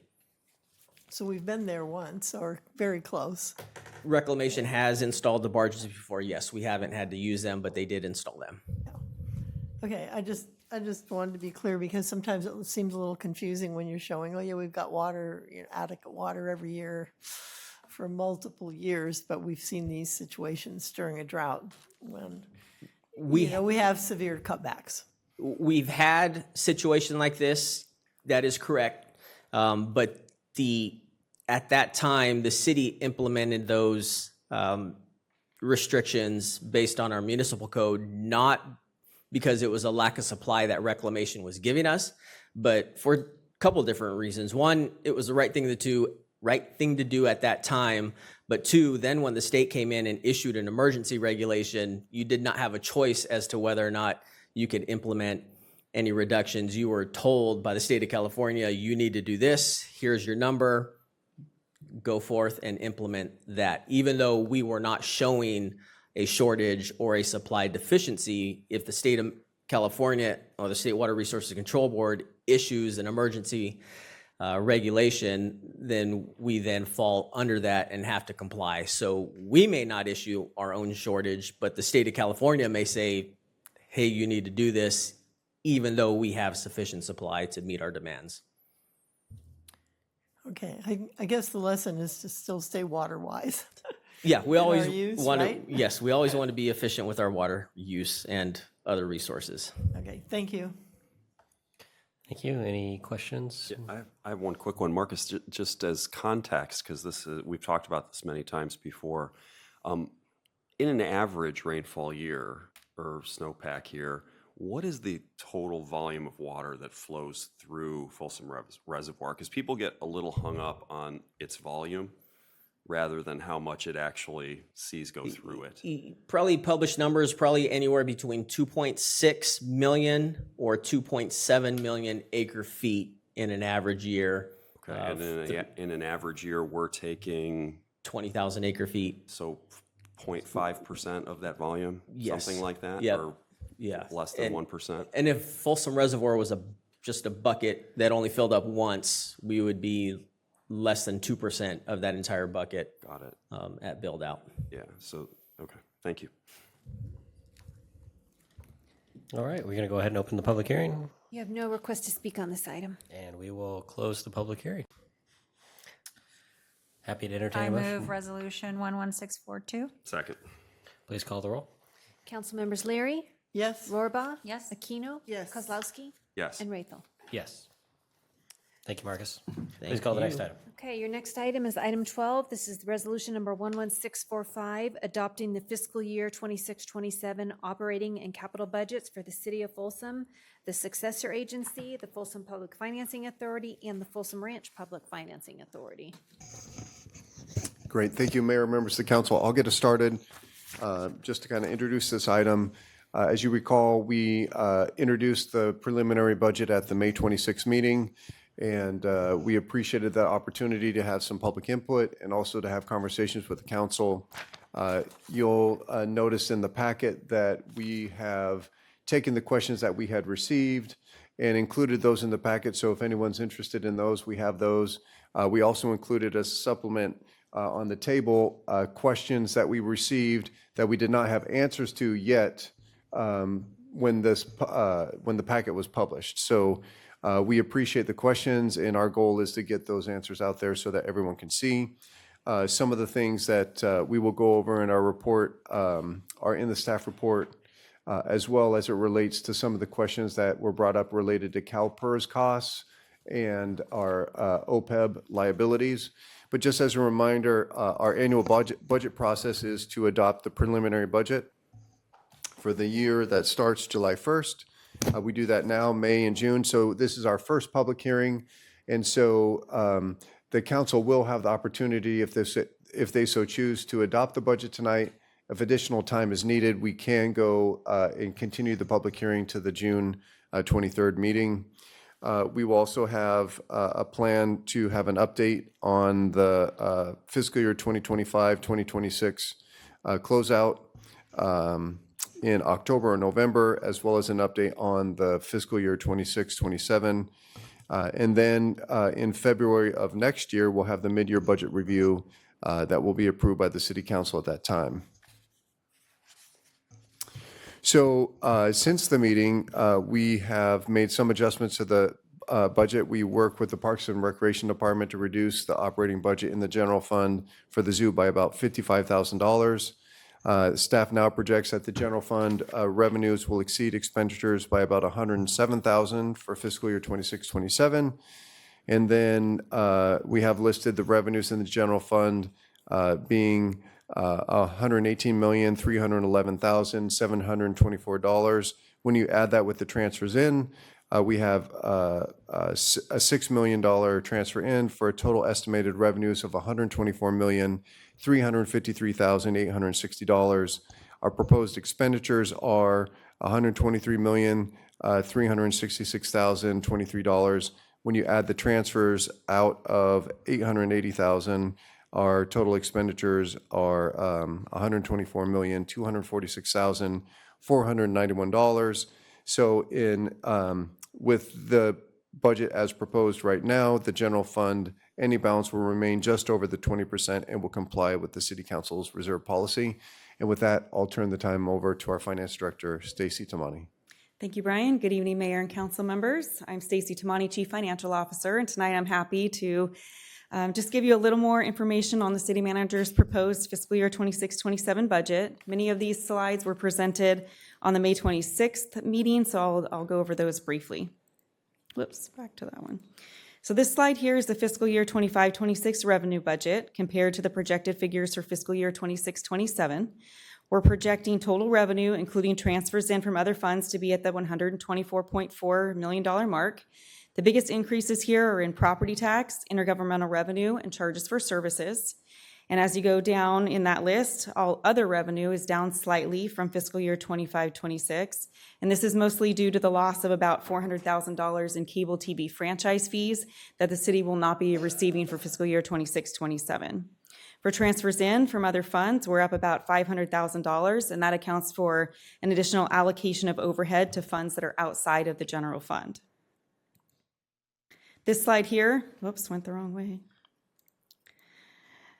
This slide here displays the general fund appropriations, the direct revenues and the net expenditures for both fiscal year 25-26 and fiscal year 26-27. When we look at the right side of the slide, the fourth column is the proposed budget we're bringing to you tonight, totaling the $124.2 million. And that figure includes that reduction of $55,000 to the zoo operating budget. And you'll see that reduction in the Parks and Recreation line item. The fifth column is the estimated 26-27 direct program revenues for each department. And then the sixth column is the estimated net expenditures for fiscal year 26-27 after taking into account those direct revenues. So our net expenditures are at $101 million. There were only a few new items added to this budget in the general fund. For the police department, we had the reclassification of a permanent part-time records technician to full-time. For the library, the implementation of a book locker program in the Folsom Plan area. For the fire department, a services contract related to data consulting. And for the city clerk, an increase to account for election costs this year. In the previous fiscal year, we set up several equipment replacement, renovation, and maintenance funds. This slide shows the capital expenditures from those funds that we're proposing for fiscal year 26-27. At the top there in our fleet fund, Fund 601, $125,000 for non-safety fleet vehicles. In our facilities and rehab fund, Fund 602, we're proposing $700,000 of ARPA funding. That'll be transferred into Fund 602 for exterior paint for the City Hall campus and for the fire stations. $178,000 for electrical and lighting upgrades for the rodeo grounds, $150,000 for the Aquatic Center water slide tower replacement, and about $90,000 for the city park restrooms door auto lock system. In Fund 603, our IT equipment fund, we're proposing $381,000 for system equipment next year. The next one, police vehicle and equipment fund, Fund 607, $300,000 for police vehicles. Our fire vehicle and equipment fund, Fund 608, includes $144,000 for portable radios and $7,500 for rope rescue equipment. And then the last one there, our park and trail maintenance and rehab fund, Fund 609, $925,000 for trail renovations. Here you have the chart of authorized positions. This chart compares the total position count for fiscal year 26-27 to the fiscal year 25-26 count after we made those mid-year budget adjustments. For fiscal year 26-27, this budget proposes an increase of 1.5 positions in the general fund. That's that half position related to the police department reclass of a permanent part-time records technician to a full-time position. And the other is one senior HR analyst that will be paid for by the risk management funding. That's Fund 606. And then it also proposes one solid waste management analyst to be funded from the solid waste fund, Fund 540. This slide here reflects the city's unassigned fund balance by year in the dark blue columns, and then the unassigned fund balance as a percentage of expenditures displayed by the red line. Over the past few years, which you can see on the right side of the slide, we've been able to keep the unassigned fund balance at about $25 million, so those are the blue lines, or 20% of expenditures, which is the red line, per the City Council's policy. We'll do a quick review of the enterprise fund budgets. For the Water Enterprise Fund, the proposed budget for fiscal year 26-27 includes $22.5 million of program revenues, and the proposed appropriation for all of their operating expenses is at $19.5 million, and then an additional $7 million for capital expenses there on the bottom line. For the Wastewater Fund, we're projecting $13.4 million of program revenues, proposed appropriations at $7.5 million for operations, and $4 million for capital expenses. And then the proposed budget for the Solid Waste Enterprise Fund includes $29.4 million of program revenues, proposed appropriations at $24.4 million for operations, and $2.6 million for capital expenses for vehicle replacements. Next up is a review of our proposed capital improvement plan for fiscal year 26-27. Here we have the same slide as last time, the overview of the major projects. And again, this isn't everything in the plan, but it captures most of the major projects, and they're just in alphabetical order. As we go across, we have the project budget that was previously approved for some of these projects. And then the next column is the current budget requests. So these are the amounts that are either adding to an existing project or proposing a new one. And then you have your total project budget on the right for each of these. And then this chart here shows the funding sources for all of the projects in the CIP plan, including the major projects that you just looked at. And you would be able to see these expenses in your budget book within the funds that are listed in the left-hand column. The funding for these projects primarily comes from special revenue, capital, or enterprise funds with some grant funding. And the total request is just over $39 million. This table is the proposed appropriations by fund type in total for all city funds. This includes the operating budget and the capital costs. The proposed budget includes for the general fund the $124.2 million that we went over in earlier slides, plus the additional $242,000 for our general grants and SPIF fee funds that we combine with the general fund. We have $22 million for special revenue funds, $17 million for debt service funds, $25.9 million for capital projects funds, $66.6 for enterprise funds, $27.9 million for our internal service funds, and $23.5 million for our fiduciary funds, for a total budget of $307.6 million. So the remainder of the presentation tonight comes from a request of the City Council to receive more information on our CalPERS long-term liabilities and also our other post-employment benefits, known as OPEB, and that refers to the city's retiree health benefit program. We'll start with an overview of the city's CalPERS pension program and the pension liability. The city of Folsom, like most cities, is primarily in the business of providing services such as law enforcement, fire protection, park services, and other municipal services, and it takes personnel to provide those. So due to this service model within the general fund, salary and benefit costs account for over 70% of annual expenses. Within the benefits category, payments to CalPERS are their largest expense. Pension payments are a legal obligation. The city's obligated to pay for the benefits that are earned by employees. In general, state law prohibits retroactive reductions in pension benefits, so pension benefits are an expense that the city will continue to pay. Although CalPERS obligations are a significant expense, the cost is shared. Each employee contributes a required percentage towards their retirement benefit, and that currently ranges from 8% to 12.75% of salary, depending on the classification of the employee. Each employee is required to pay that 8% up to 12.75% of their salary through each paycheck into CalPERS. After those employee contributions, the city has its required contribution. And the city's contribution is determined each year through an actuarial study that CalPERS performs, and that determines how much the city is required to pay for current benefits for our current city employees, which they are too paying a part of. And together, that's called the normal cost. So the city's paying part of the normal cost, and then we also have an annual payment towards the unfunded liability. And I'll go into exactly what the unfunded liability is in just a minute. But this graphic here generally shows how this all works. At the top, with the kind of greenish blue portion, the employee contributions on the left, and then the employer contributions are on the right in the yellow. And at the bottom, it shows that you have a total required pension contribution. The two parts to the total required pension contribution is the normal cost for current employees, and then on the right, the payment towards the unfunded liability. So what this chart is generally showing is that the normal cost, which is on the left, is paid for by both employee contributions and the city's contributions towards the current employees. And then you have the unfunded liability, which is there on the right, and the city pays the entire share of that payment. And then combined together, the whole thing is considered our total required pension contribution. So what is an unfunded liability? An unfunded liability occurs when pension plans have a shortfall in the money that should be available within the plan to earn investment returns and pay benefits. So in technical terms, it's calculated, kind of there in the middle of the slide, by taking the accrued liability. So this is what the actuary estimates is the total obligation that we have to retirees. And then you subtract the current value of the assets that are held by CalPERS on our behalf. And that gives us our unfunded accrued liability known as the UAL. And the city is required to make payments towards this liability. And then additionally, we often talk about the funded ratio when we're determining the health of our pension plans. And that formula is the market value of the assets divided by the total accrued liability. So what does this look like for the city of Folsom? Well, this slide shows the total unfunded liability for each of the city's plans as of the most recent actuarial reports. For safety, on the left, the accrued liability, which is the amount of the future benefits that the pension fund is expected to pay out, is most recently at $290 million.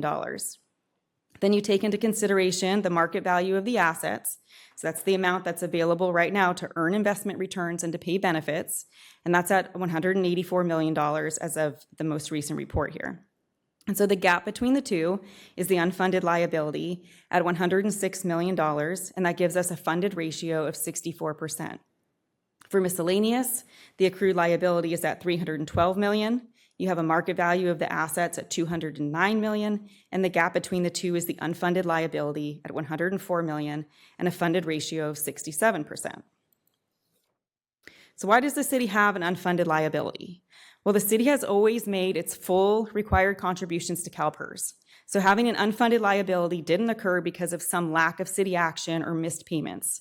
In fact, most cities in California have some level of unfunded liability, and especially older cities like Folsom, who have been in the CalPERS system for quite a while. The CalPERS system overall is underfunded.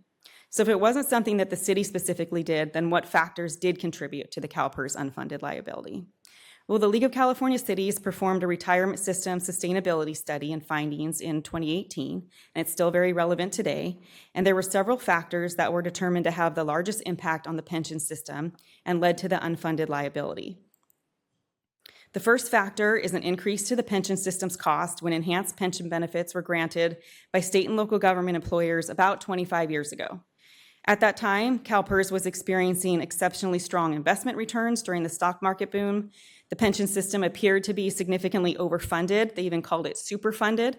And so it was generally accepted that enhanced benefits for employees were something that the plan could afford to provide, and that it would have little or no immediate impact on employer costs because it was expected that investment earnings would be able to cover much of that increased expense. So as a result, the state and many local agencies, including the city of Folsom, adopted these richer pension formulas for employees. And when they were negotiated, the statute required that those enhanced benefits apply not only to future, but also to prior service. So this was a big change in the cost of the total benefit when the new formulas were applied to prior service, and there hadn't been any contributions made to fund those benefits. The enhanced benefits are the formulas that you hear, such as 3% at 50 for police and fire employees, or 2.7% at 55 for miscellaneous employees. So these enhanced benefits happened, and then when the dot-com bubble burst, and later during the Great Recession, when investment returns declined significantly, agencies were still responsible for these substantially higher pension contributions. They now had to pay for the prior service as well, without any of the expected offsetting investment gains. So this wiped out any overfunding or any superfunding that the plan had, and of course it quickly led to the plan being underfunded, and that has continued since. The second factor contributing to the growth of the unfunded liabilities across the pension system overall is CalPERS investment performance.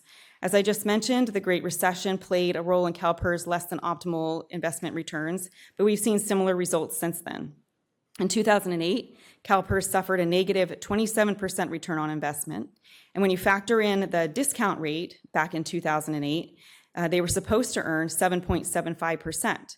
So if you add the 7.75% that they were supposed to earn to the negative 27%, that's a 34.75% negative impact on the fund in just 1 year.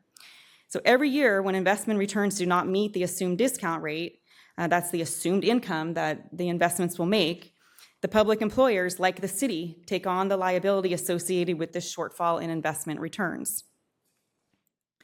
In this chart here, it's showing CalPERS investment returns for the last 10 years. There have been 5 out of the 10 years when CalPERS investment returns did not reach the assumed rate of 6.8%. Luckily, we haven't seen the big double-digit losses lately, but when these shortfalls happen, the market value of the assets decrease, and like I showed in the calculations on the previous slides, that means that our unfunded liability calculation goes up, and that leads to higher contributions required from the city to make up that difference. Back to this slide to just quickly go through the numbers 3, 4, and 5. The third factor that the league indicated as contributing to the growth in unfunded liabilities are automatic COLA increases for retirees.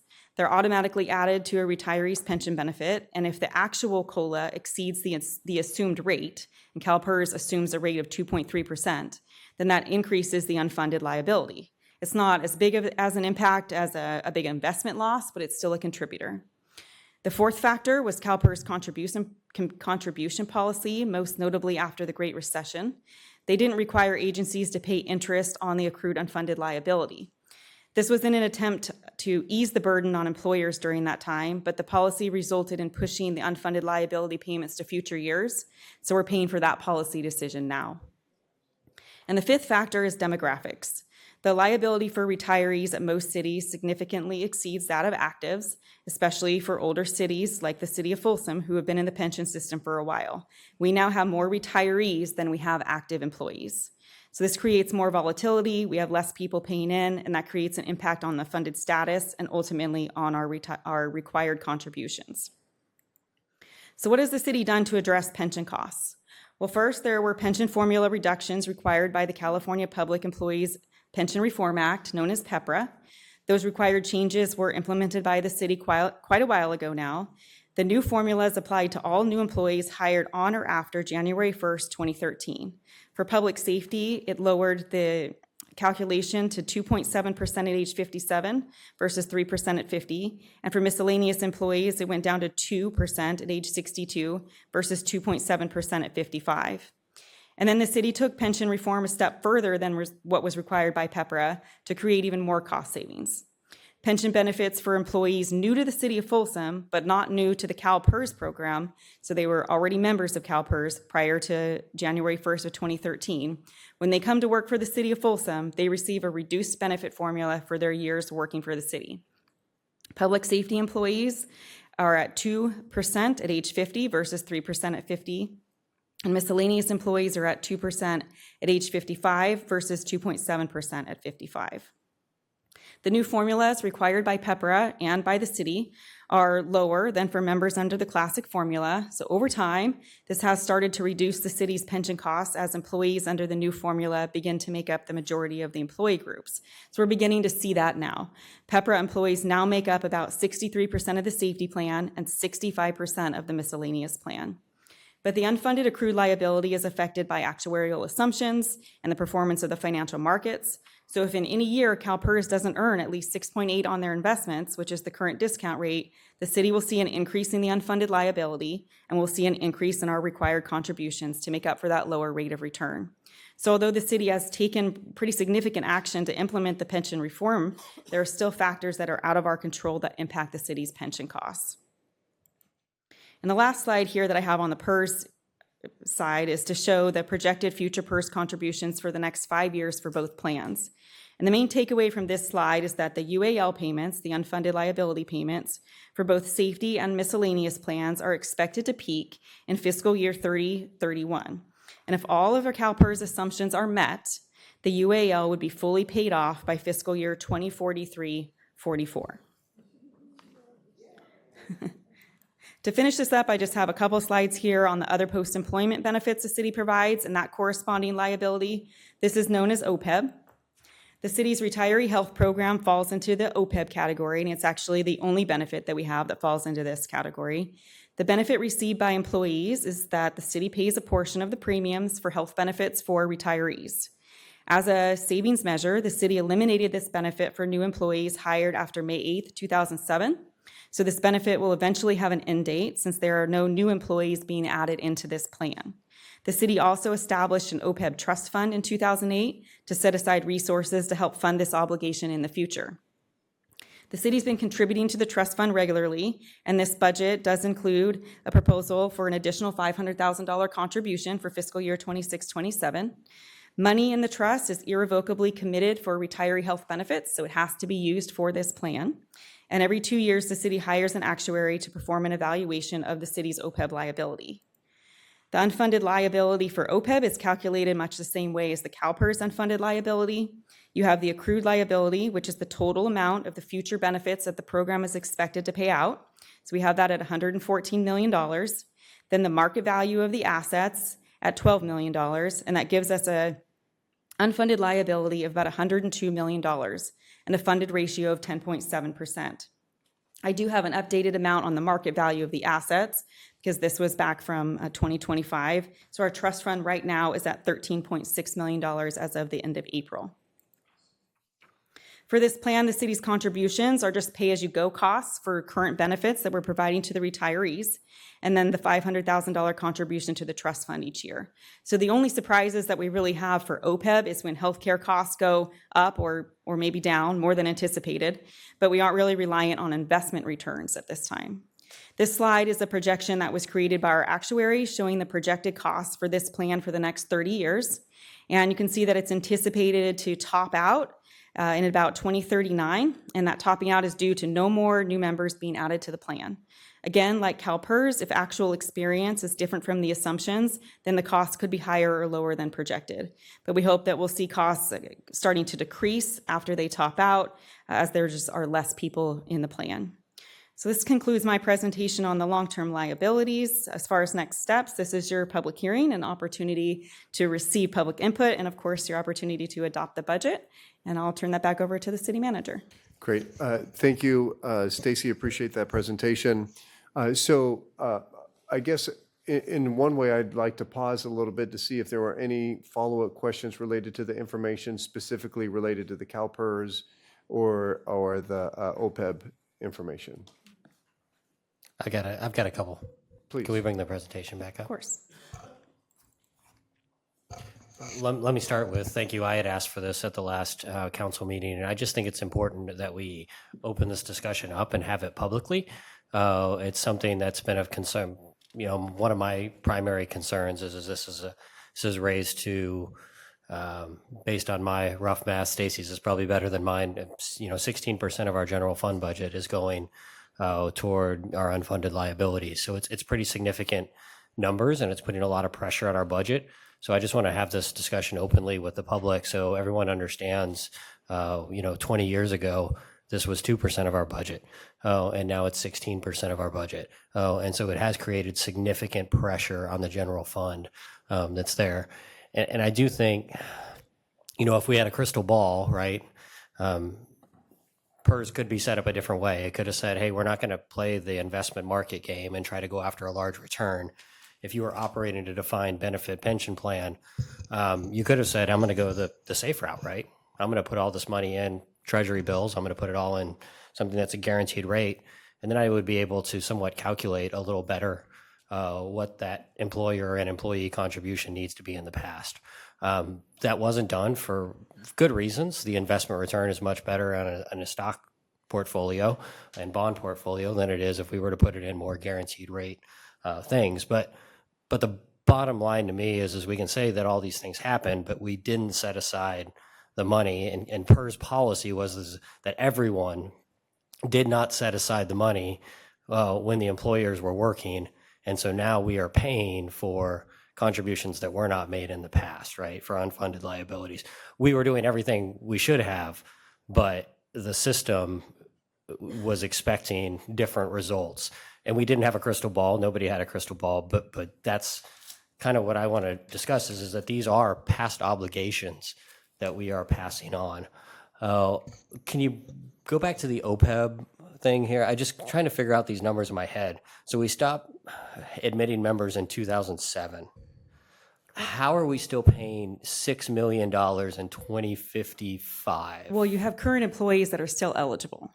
So it didn't cap it at the current retirees. If somebody was eligible at that time, they're still working, they're retiring. So we do have retirees being added into the plan as they retire. So somebody hires on in 2006. They retire in 2046. But if it's an incredibly long career, right? Somewhere in that middle range. But we only provide benefits for about 10 years then, right? Don't we transfer them to Medicare once they turn 65? And it's supplemented. So the cost doesn't completely go away. So we keep supplementing until they pass. Yeah. Okay. So we, from 2007, we're basically going to have like 100-year obligation. This keeps carrying on past 2057. It keeps going, it just reduces. Yeah. Okay. So that's shocking to me, right? Is sitting here is a program we killed in 2007. Oh, we are going to pay for the next 100 years, and there's nothing we can do about it. Maybe I'm exaggerating. It probably won't be 100. 50. Probably 57 50. years. And that number isn't dropping very quickly, so it's got to project out quite a bit past that. Yeah, it's offset by increased healthcare costs. So even as we drop off, the costs continue to go up. So I didn't leave here in 2007. I get it. Some of these employees are already still here today. So we're some of those are ones that are providing services to our residents now. So I don't want to imply the wrong thing there, but to me, we should be making higher contribution. We make a very small contribution to OPEB. Right now, we make a $500,000 contribution a year in order to try to reduce this liability. But trying to get those contributions to match what is the true cost of that employee, should that number be closer? And that's why this plot goes so far out. Like, why are we not catching up more on the OPEB? Or should we be? Like, what's the number that we should be contributing to OPEB? Because PERS is saying, hey, we've got a $100 million liability. OPEB saying, and I'm using rough numbers, we've got a $100 million liability. PERS is saying you need to contribute $10 million a year to catch that up in 15 years. But we're only charging ourselves $500,000. Like, that's a 20-fold difference in those two numbers. And this one's a little bit different because we aren't subject to the fluctuations in the market. So this is showing our pay-as-you-go costs. So we are just paying the bills for those retired employees. You could decide to invest more in the OPEB trust fund so that when you were paying for those employees, you're paying for it out of the trust fund. But that would take a big investment in that trust fund to make enough money out of that to not have the current general fund or the current taxpayers paying for retirees that are no longer serving the city, if that makes sense. So you'd have to have the trust fund being able to pay for these. And if I could ask a follow-up question to that, just to kind of set the stage. So as it works currently, I mean, every year we have a bill that's associated with the OPEB payment for that year. Correct. We're just paying annual premiums. So we pay that payment, and right now we're not necessarily making that payment out of that OPEB fund. No, we haven't made any payments out of the fund. Right. So that's a little bit of the difference where we're paying as you go out of our normal operating costs. And if things were to fluctuate greatly, then you could pull from that account. You know, it's almost like a buffer. But if eventually, once we have, say, 2040, right, we have no active employees left in there, right? Nobody that's in our system, right? And so at that point on, all of our residents from 2040 on are going to be paying for services that they're not receiving, right? Basically, all those costs going forward, there's not going to be any active contributions, right, to the plan. Correct, unless you had enough in the trust fund now to then pay those remaining premiums. Right. So correct me if I'm wrong, but we are kicking those costs to the next generation of Folsom's residents. Yeah, well, I would say, I mean, effectively, yes. And so, but this is something that's important to note. And although these numbers are shocking, I think this is about the system at large. And it's important for us to recognize that the city of Folsom is not like on an island by itself. This is part of a larger system.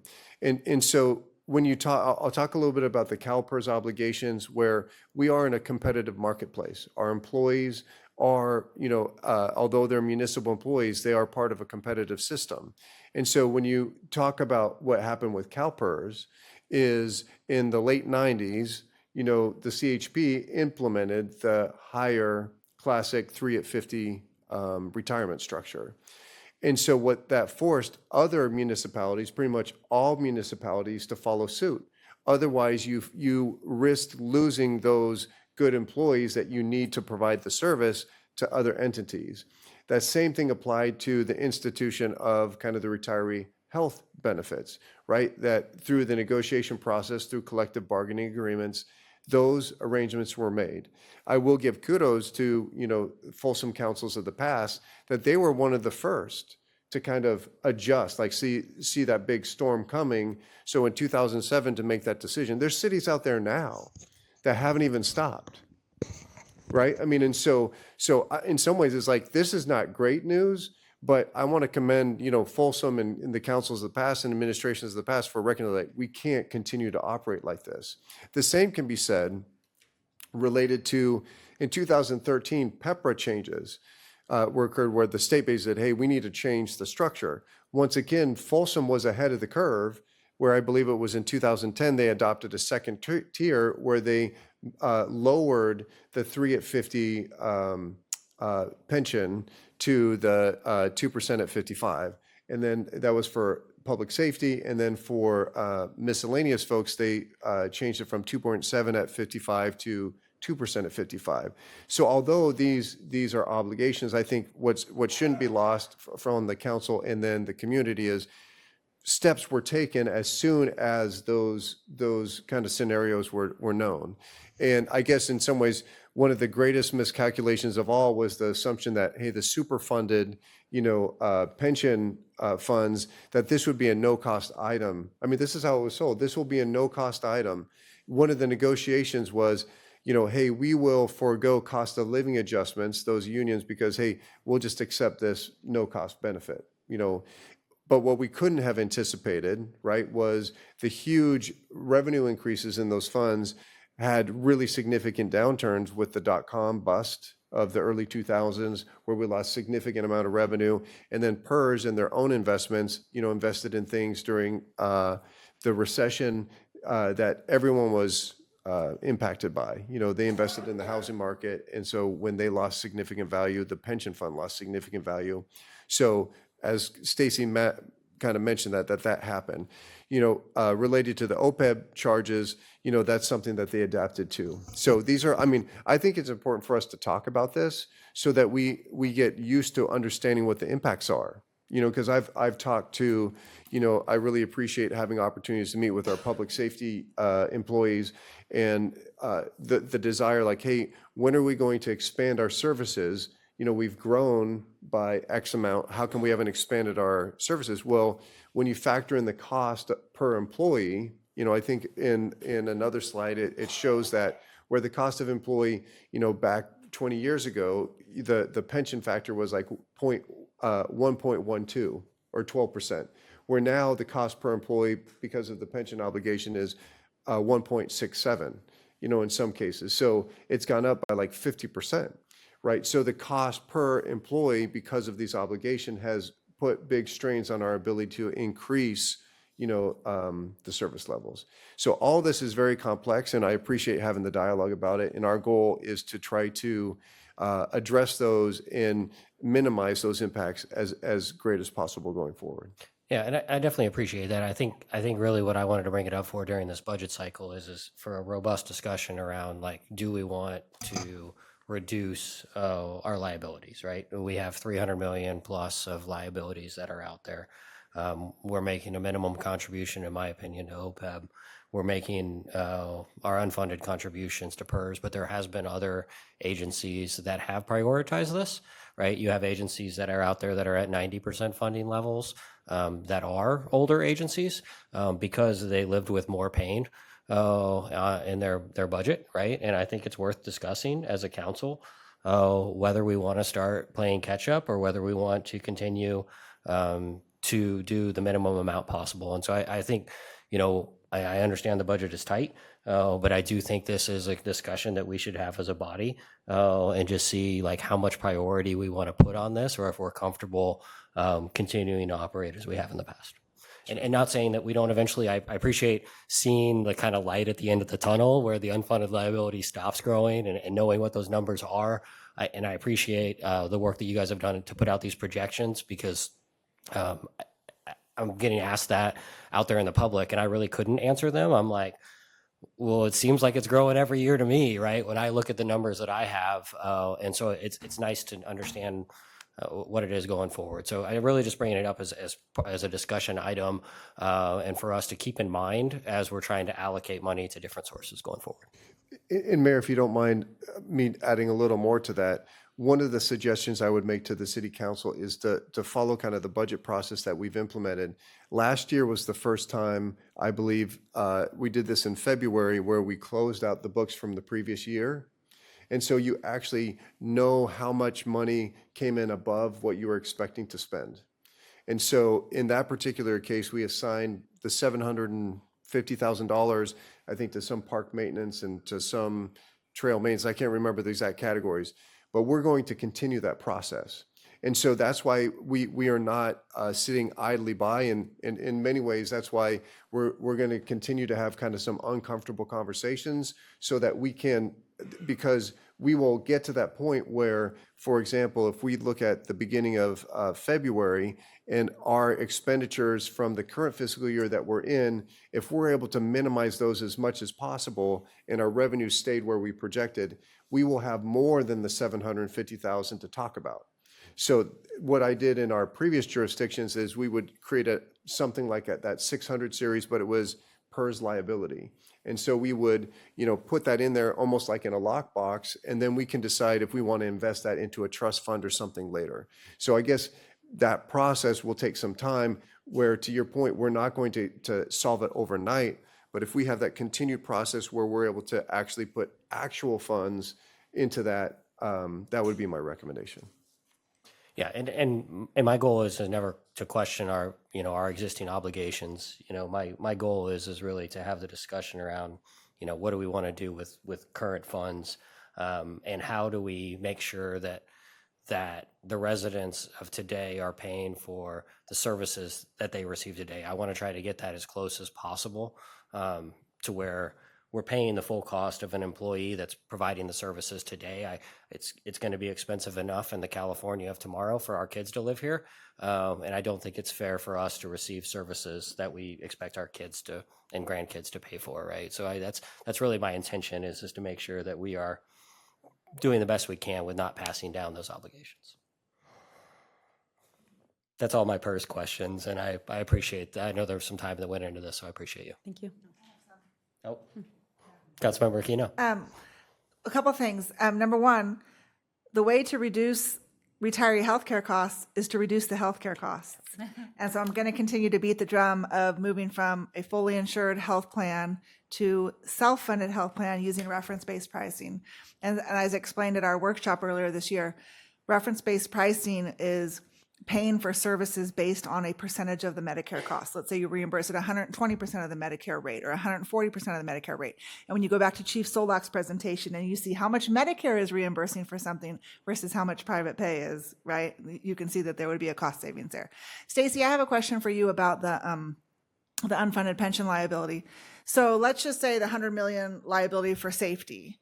If I remember correctly, that is made up of multiple, it's not just $100 million, it's $20 million bill here. Like if you think of multiple credit cards, right? Where there's one $20 million liability, there's a 15 million, there's a 40 million, correct?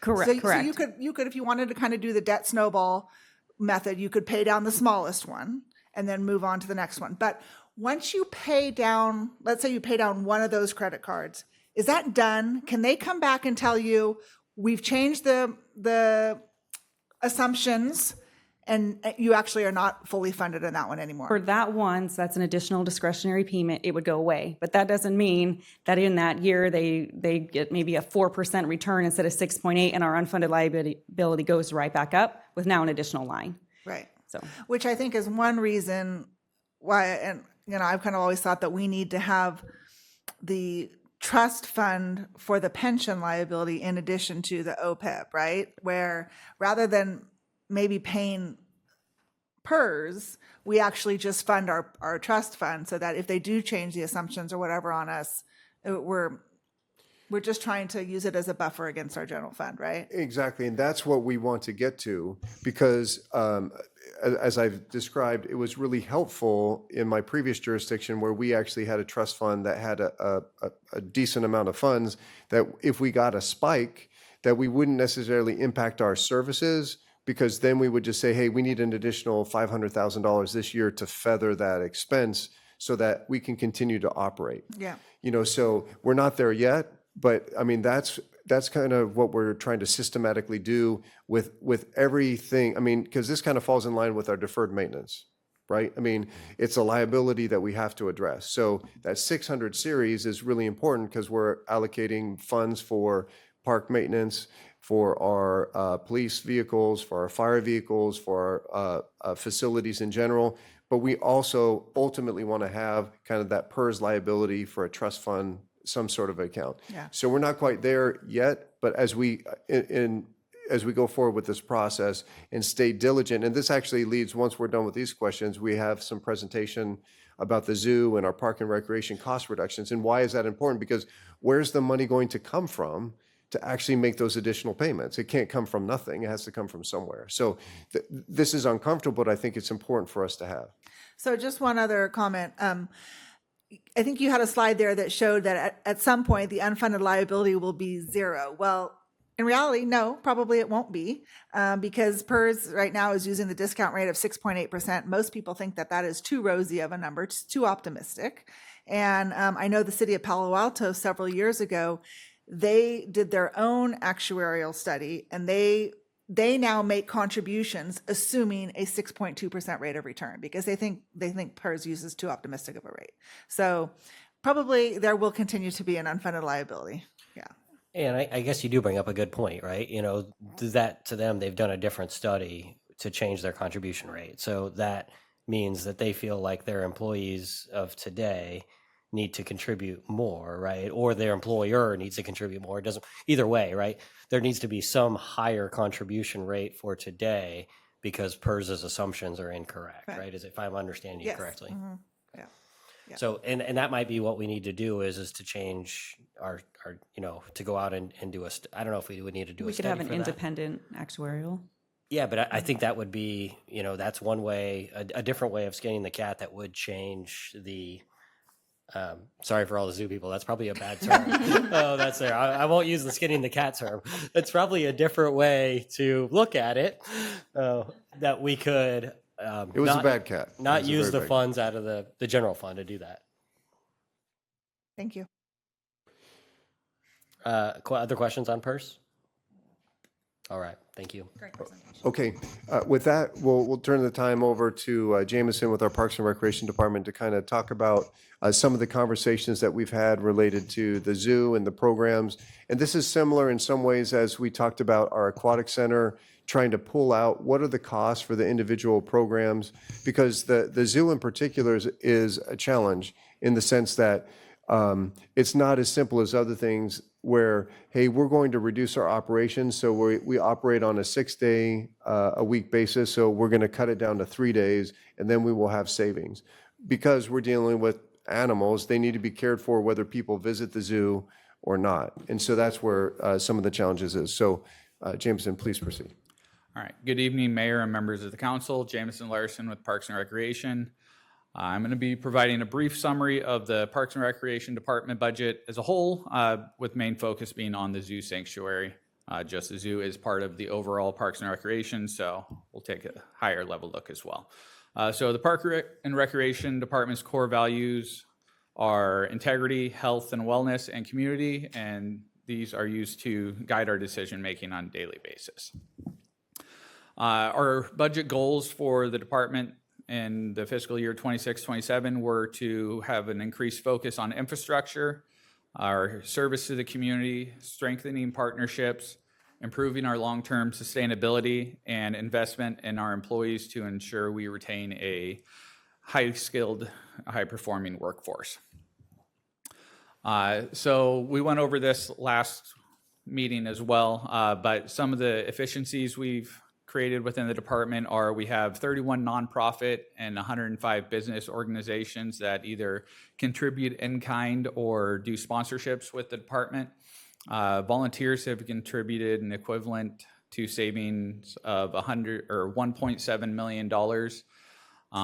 Many of those sitting in the room behind me. City Council approved new fees and fee increases for the community facility rentals and the zoo entry, which have been implemented. And we've updated our book of fees. Prior, the fees hadn't been updated in quite some time. In 2025, we created the book of fees, and in 2026, January 1st, this year's fees were implemented, which had increases across many different areas. And also, activation of the Friends of the Folsom Zoo.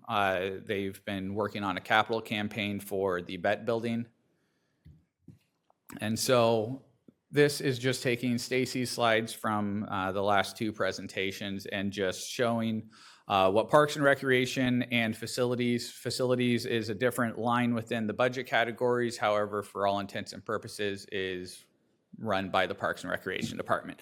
So in total, the budget that was presented on May 26th, you had a net expenditure reduction of $303,000 for Parks and Recreation facilities.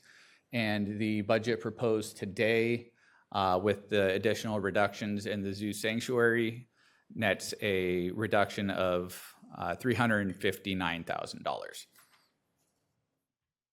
And so the zoo's accomplishments this past year, they built the gift shop in the barn. This will improve efficiencies and allow people to have the gift shop is the last thing they see on their way out, which should help increase concession revenue there. Wild Nights and Holiday Lights had their most successful year yet with $210,000 in revenue brought in. We've increased the fee at the entry from $7 to $10. That was effective on July 1st of 2025. And we created a new teen program focused on responsible behavior towards animals and preparing participants for future careers in animal care. They have a couple new community partnerships with local businesses such as Ben & Jerry's, Red Bus Brewery, and Tykert.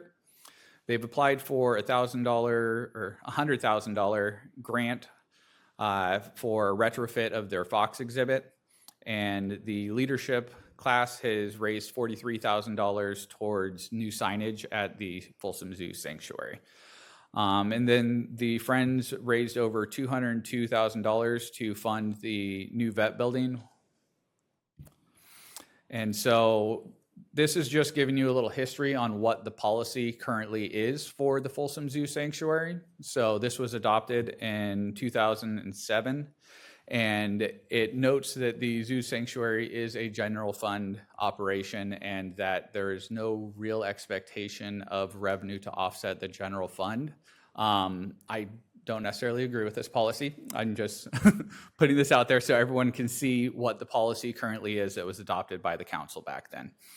And so similar to the conversation we had at the last council meeting, we are working on a financial sustainability plan that addresses this policy in its entirety. And we want to come back to you in the fall after we've workshopped that with the commission to bring you a new financial sustainability policy that matches our fiscal realities that we have today.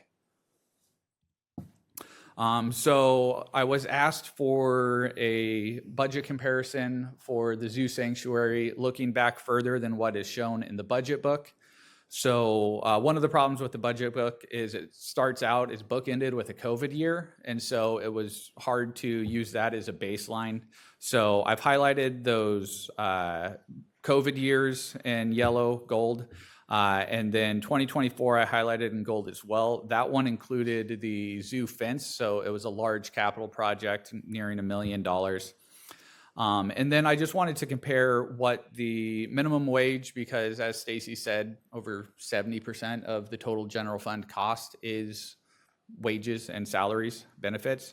So I put the minimum wage for California, the CPI for the Bay Area, the general fund expenditures, and the Folsom Zoo Sanctuary expenditures on this, just to see what the growth was of each of those over this same 10-year period. And this current fiscal year, they all converge at that 70% increase in costs over that period. And then next, staff completed a review of the Zoo Sanctuary's budget with a focus on those lines large enough to make a dent in the overall expenses for the division. In the next 3 slides, we will focus on those categories listed in green here. That's permanent salaries, temporary salaries, veterinary care, departmental, and animal food and supplements. Those are the largest lines that can make that sort of difference.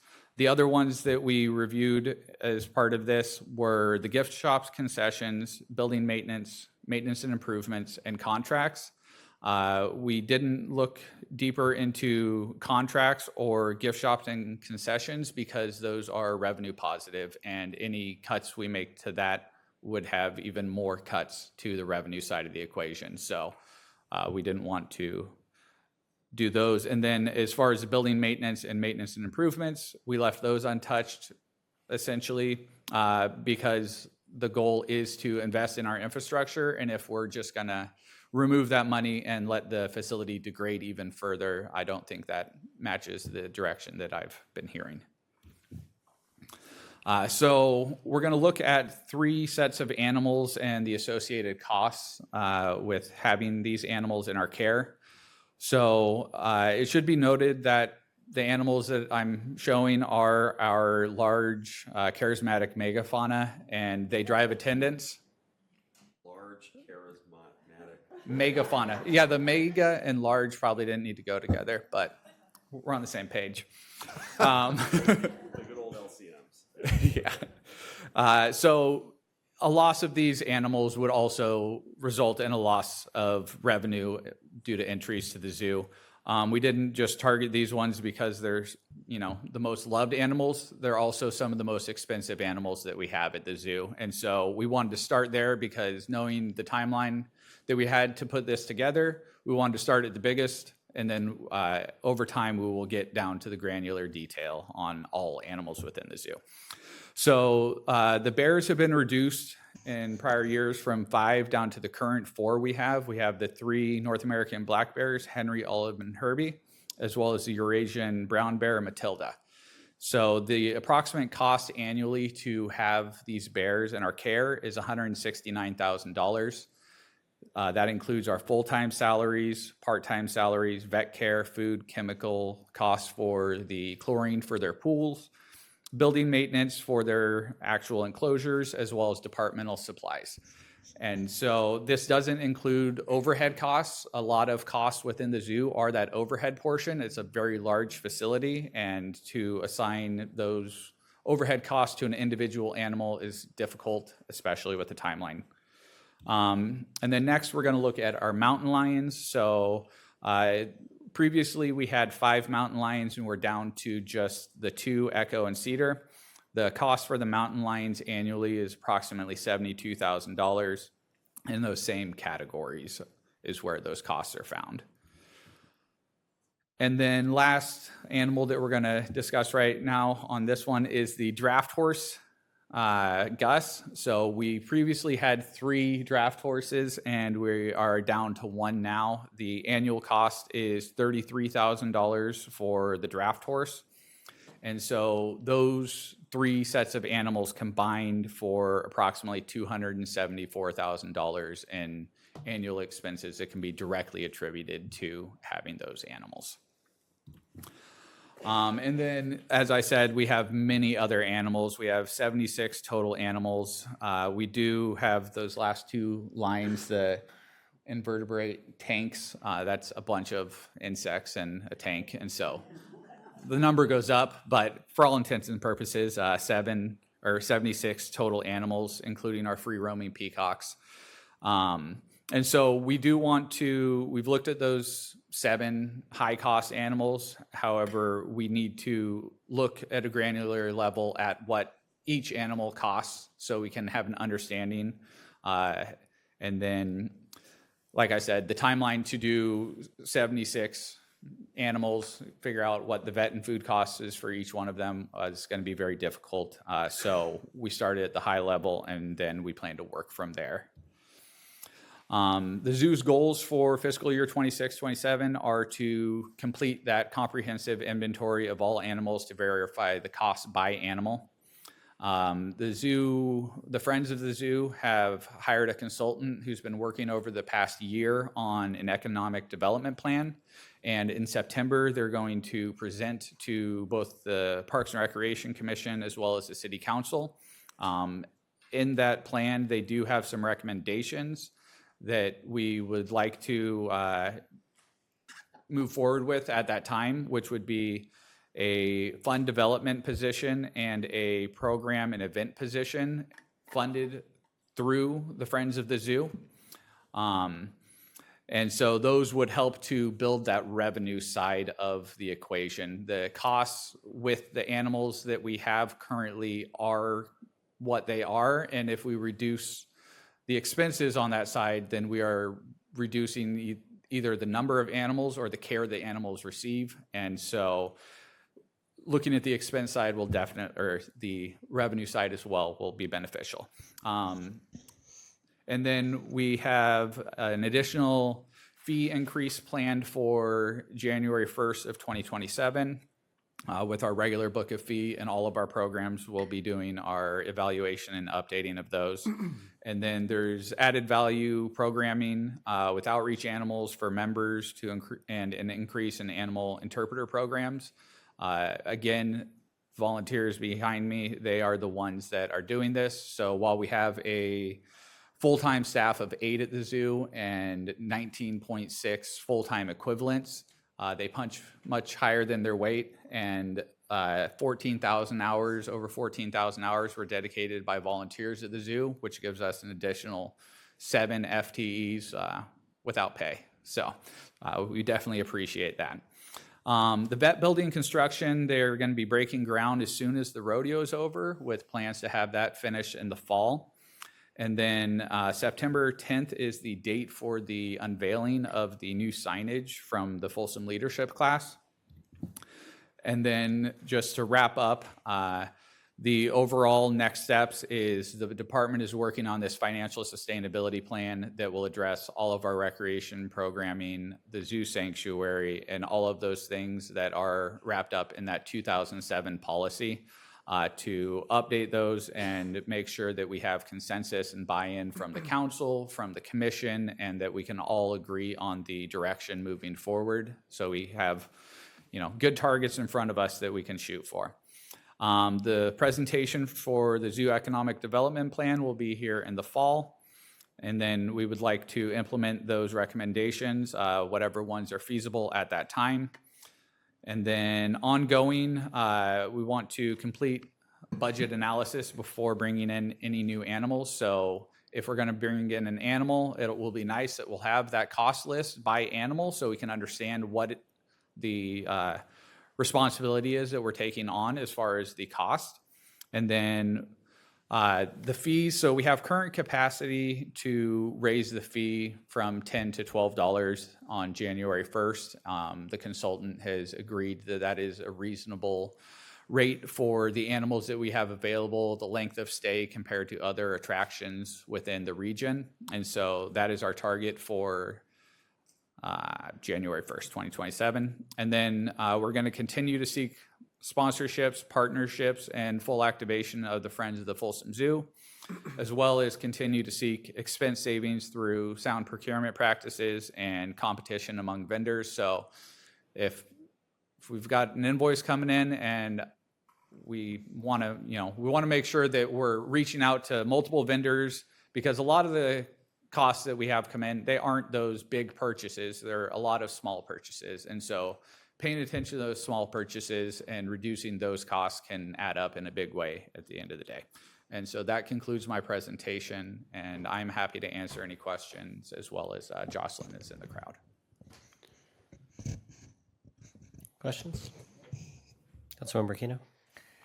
2 questions. This is probably more for Jocelyn, but do we have any existing partnerships with the Sacramento Zoo? I mean, we're talking to Sac Metro Fire right now about how we could partner on an academy and maybe some fleet maintenance. And the Sacramento Zoo has got to have some similar challenges. And so is there any ability to partner on, veterinarian costs or whatever? I'm not sure. Thank you. Good evening, Mayor and fellow council members. Jocelyn Smeltzer, Zoo Manager. That's a great question.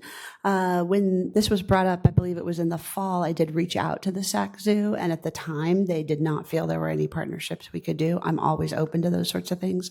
I think we all sort of want the same thing here, so happy to try again, or with other facilities. I mean, we certainly have in the past. Okay, good, thanks. And then, City Manager, you might know this, but I don't know exactly how much we spend on the goats and the ladder fuel reduction, but it's like, can't we just have our own goats at the zoo? And we just, we take 5 of them, or we just have 5 and we take them around to different places year round. And when they're not working, they're living at the zoo. I'm sure we can explore that right next to the mountain lion. I mean, but that's something that, we're willing to explore any and other options related to that. I don't know if we have enough grazing area. I mean, they can eat a ton.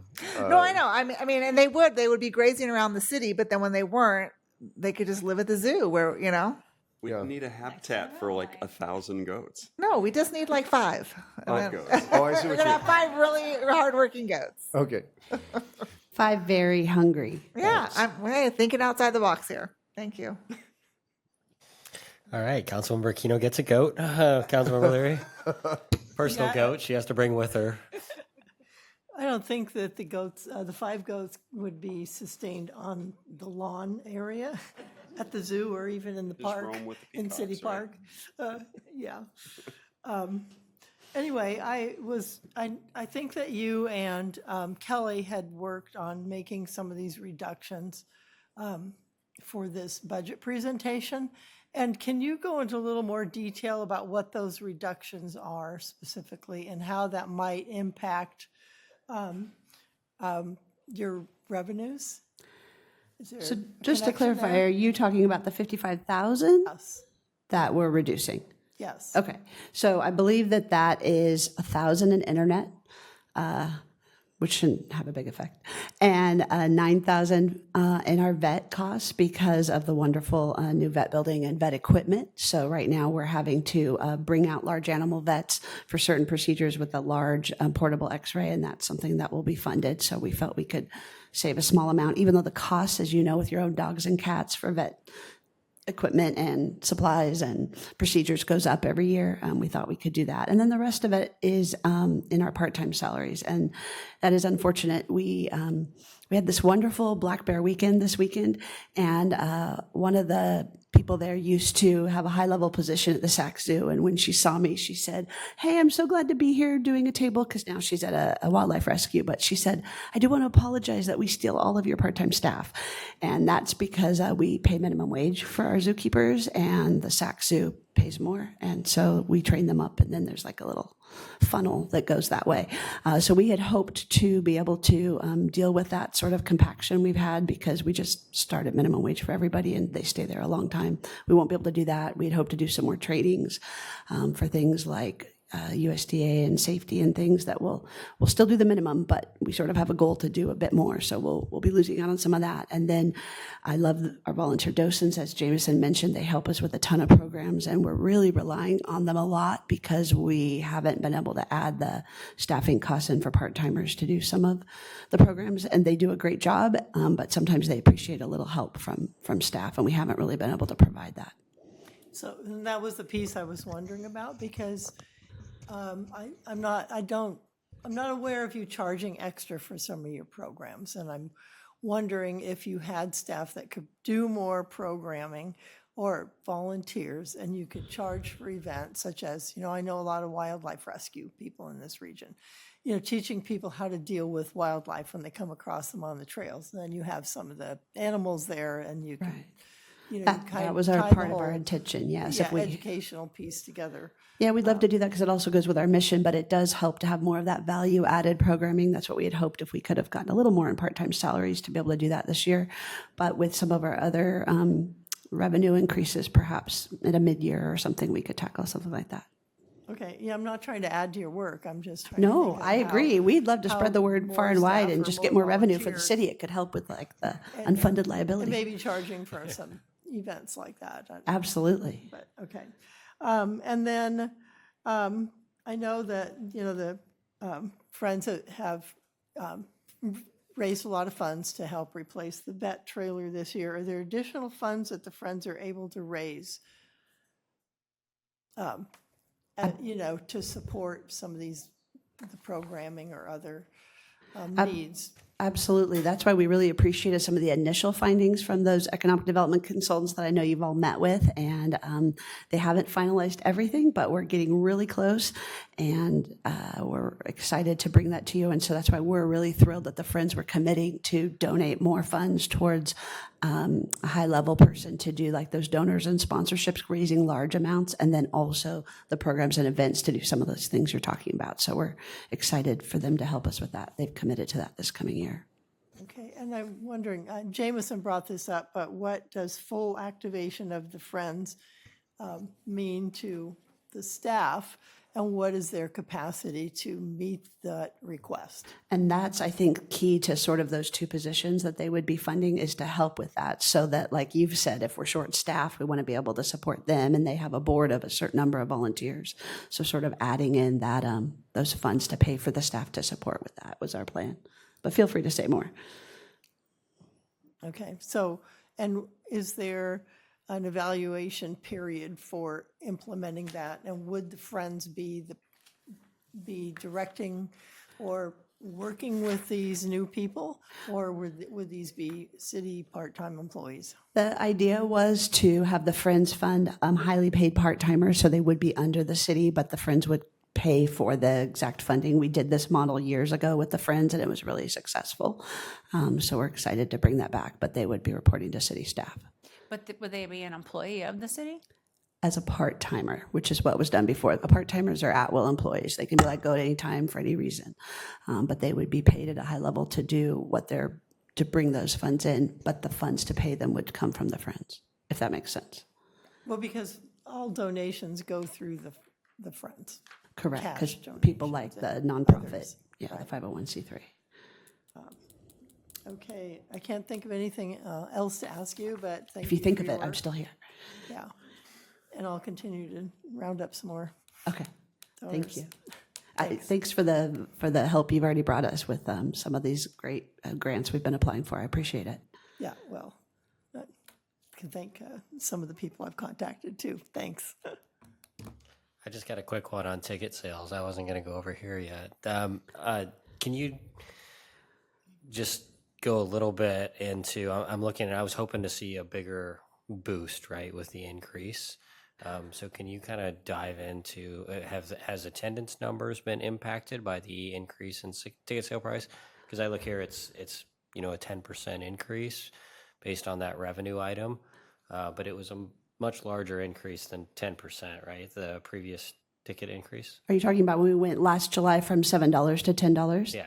Yes, so we did not see a huge impact. Of course, there were some people who complained, but a lot of people just said, we really appreciate the value that you bring, and we're happy to do this. And so that's why the consultants, although they said this July might be a little early since we haven't really made some of their suggested changes yet, the earliest they really felt was about a $2 next January 1st, which would still give us increased revenue for half of the budget year. But if we went from $7 to $10 and we didn't see an impact in attendance, why are we not seeing like a 40% increase in the ticket sale revenue?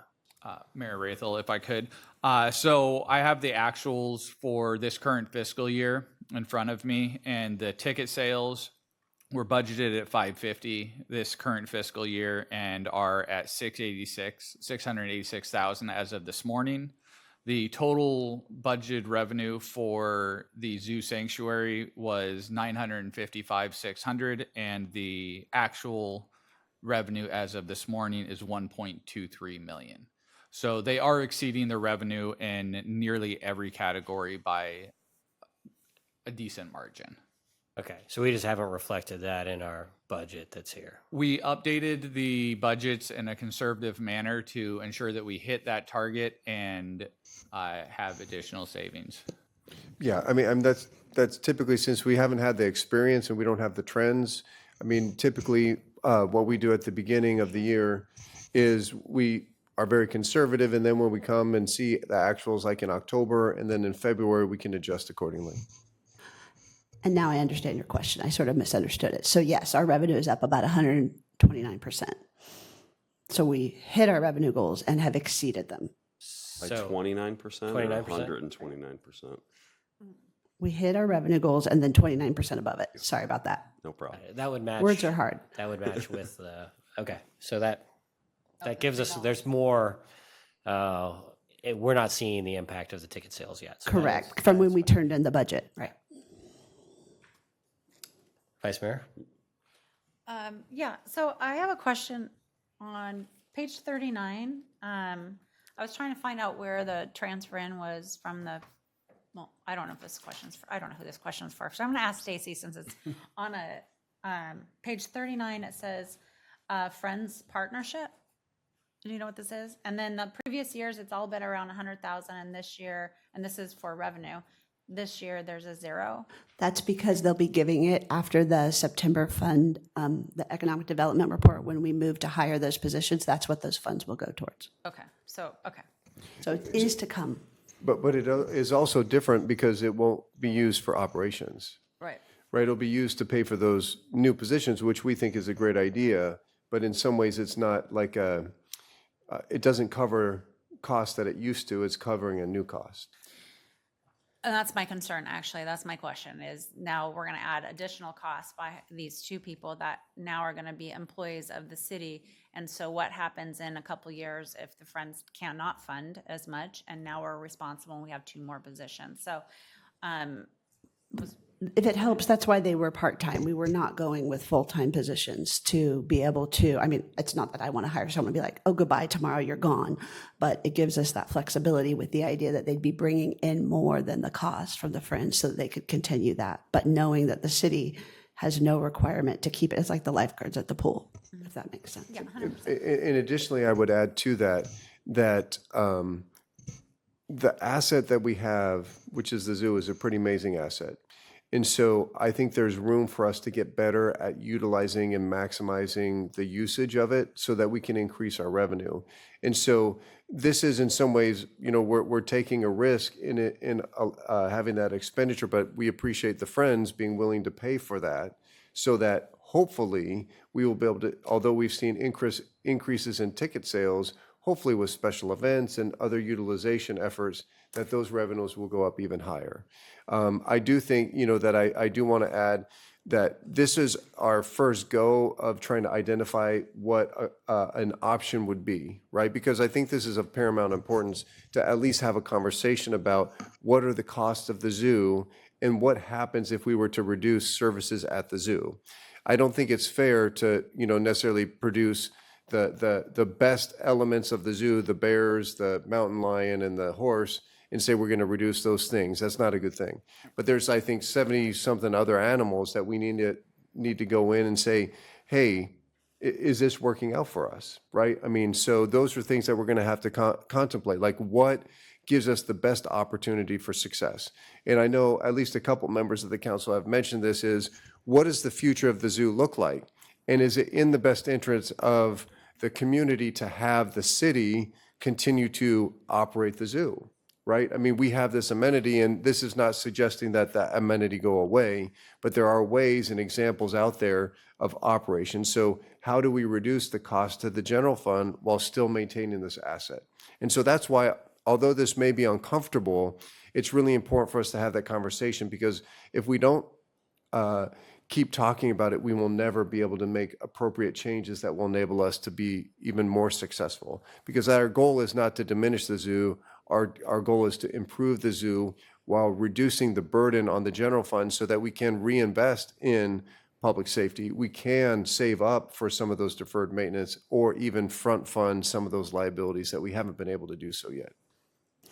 And thank you. To follow up on that, I believe also in September, the consultants will bring some case studies to speak to some of that. So another observation is when I look at the expenses in the budget, the proposed budget, if you look at from 2021 to now, really it's not the cost of the animals that has really increased that much. The vet bill, it looks like, has gone up around 70,000. Food has gone up around 10, 20. So, you're looking at increased cost of 100,000 in the last 6 years versus the salaries, which where I'm going, has gone up 700,000. And that's the problem. Are we in the right business? And, I guess, do you have a bunch of questions or a question? I have 2 softballs. Okay. And then I'll make my comments after you. Your consultant study, is it considering what other large charismatic megafauna would attract more people? Not only that. Because I'm imagining a 5th bear versus 4 bears doesn't move the needle, but if we found an elephant that needed a home, that kind of thing. A giraffe, yeah. Is that part of the analysis of what other attractions would make the zoo even more attractive? Absolutely. And that may not be animals necessarily. That could be other services. We're right on the same page, because they definitely, when they interviewed all of you, heard what you said. And so they also have recommendations they're working on of things that would be not animals, to your point, because they do have all these food and vet costs. But what are some things that don't have an expense, but that would help folks to stay longer? And if you stay longer, as you know, say at Disneyland, you might buy more things or eat more food or whatever. So how can we increase revenue without having that commensurate expense go up? Gotcha. Still waiting on the zip line. It was in the report before. I'm waiting on the zip line. We were trying to figure out if it was wise to have it go right over the deer, so. perhaps moving. Better than the Tigers, you know, that was what it was supposed to go over. We used to have Tiger Tug of War listed in there, so. Tiger tug of war. That was my softball. You have questions? Not for the zoo. Yeah, I think. I mean, I can make a couple comments, which I'm pretty sure all the docents in here know I'm probably going to make. You know, I'm going to say I love the zoo. When I toured, I love the zoo. I mean, I raised my kids practically in a zoo. Not this one, but another one. You know, last fall we had to make some really, you know, difficult decisions. We cut, I think it was 20 positions that we cut. Almost every, you know, mostly public safety actually, but other departments were cut as well. And that is why we're in a financial situation where we're truly balancing the budget, but there's a lot of things that we still need to do. We can't, you know, I asked last year, I was very clear about closing the gap. So I was disappointed 2 weeks ago when I saw the gap widen. And I think, you know, if you look at the financial sustainability of our city, I think most people in our city understand why that was disappointing. We can't continue to go on like this with the gap is continuing. And I'm sorry, I'm looking at you. I'm not upset at you.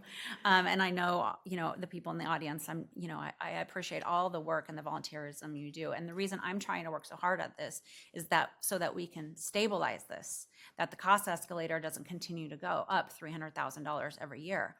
We just can't afford to do that. It's a direct impact to the general fund. And there's so many other things that the city provides that are a higher priority for our residents, which was very clear in the last several years. Not that the zoo isn't a priority and important, but we have to look at the priorities of everything as a whole. So it's not sustainable to keep going the way that we're going. And so that's why it was very clear last year about closing the gap. The previous years I brought up the sustainability as well. So looking to stabilize this and close the gap. I think about some of the terms that were used earlier today. You know, the chief brought up closing the gap. We talked about reducing expenses. You know, sustainability for the city. I wrote down some other notes, but now they're not. And I appreciate what the goals are for Parks and Rec too, strengthening partnerships. I think that's one of the things that we have to look at. With $700,000 in increased salary expenses in the last 5 to 6 years, how can we use the foundation as a way to supplement that? And maybe we have more volunteers, or they're actually stepping into transition into a nonprofit. The reason that the Sacramento Zoo can run so well, I think, is because they don't have those PERS costs, which we learned a lot about today. So we got to be a little bit more creative. So, you know, since I've been studying the budget in 2022 before I was on council, this was one of the things that struck out to me, is that we were subsidizing by $1 million. And so I questioned people when I doorbelled. Did they know that? Were they supportive of it? And everyone said how much they love the zoo, but they didn't understand why we were spending another extra $1 million on it, right? And so I thought, okay, well, we need some transparency around that. Doesn't mean that it's a bad thing, but is it a priority? And as we continued to go through these struggles financially, not one person has brought up the zoo as, you know, their top priority. And so it's important to me to really think about what our public wants, when in light of they didn't want tax increases. They don't want service to be, you know, sacrificed in public safety. So, I mean, these are not easy decisions or easy discussions. So all I'm looking at is giving clear direction. Our priorities are set in the budget. There's no other place to set our clear priorities as a council, which is the representatives of our residents, is in the budget. And so when I look at that last year, you know, the budget went over, it was 2.6. The amended budget, or the adopted budget, was $2,541,000. Mid-year budget was $2,575,000, basically. And then now we're asking for another $200,000. That concerns me, because I believe that if we pass the budget with that in mind, what we're telling you and your department and Kelly and all the people that work, that's okay. That's okay. We don't have to close the gap. We can continue to go on this route. And that's not okay with me, especially in alignment with what you just saw fire do. If you were, you guys were all paying attention. They're trying to close the gap by $2 million. Their budget went down by $900,000. That's not easy. And everyone in this room probably knows how much public pushback we got on that. So we are capable of making really hard decisions.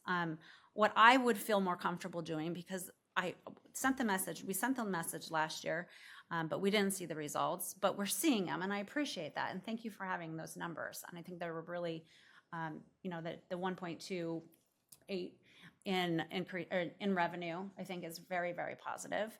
What I would prefer to see is set a clear priority in our budget now by passing it at $2,575,000.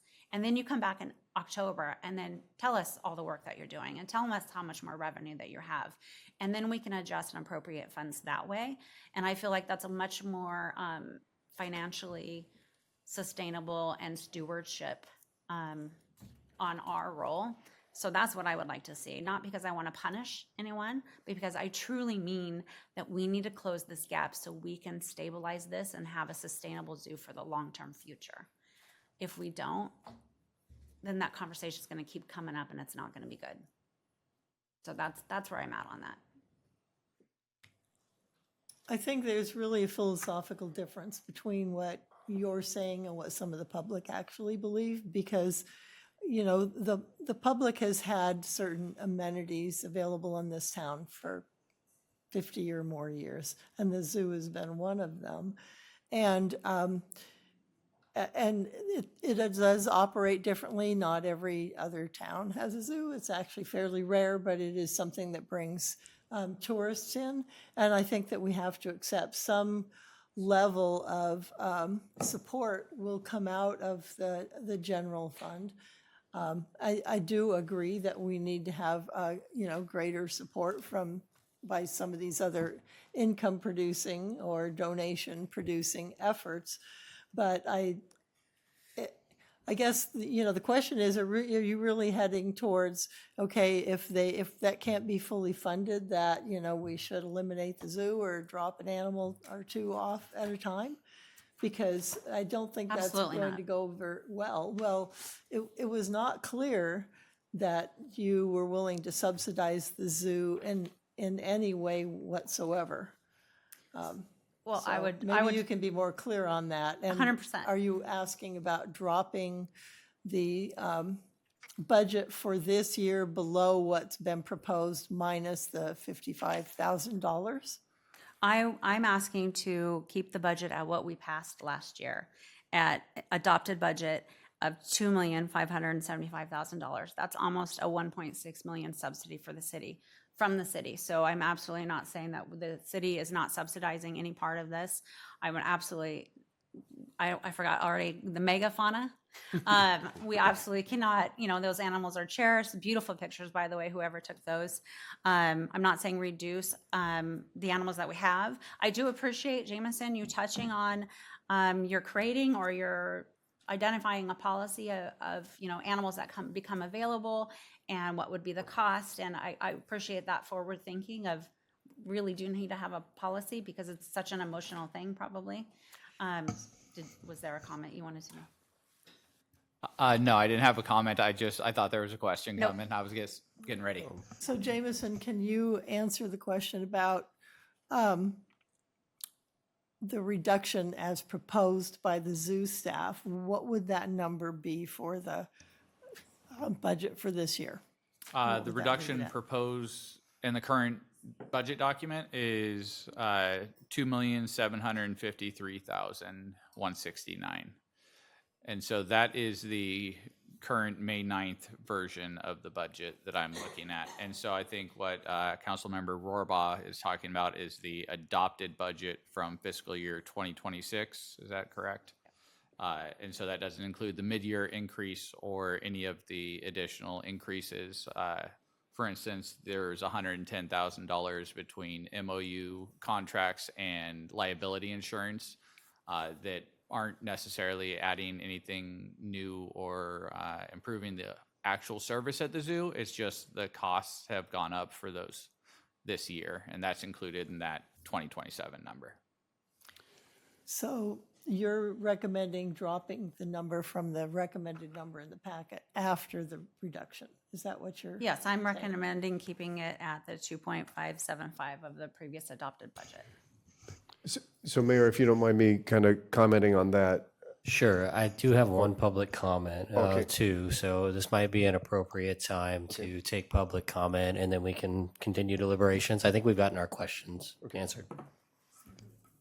We're going to go ahead and open the public hearing. Okay, you have a request to speak from Peggy Plett.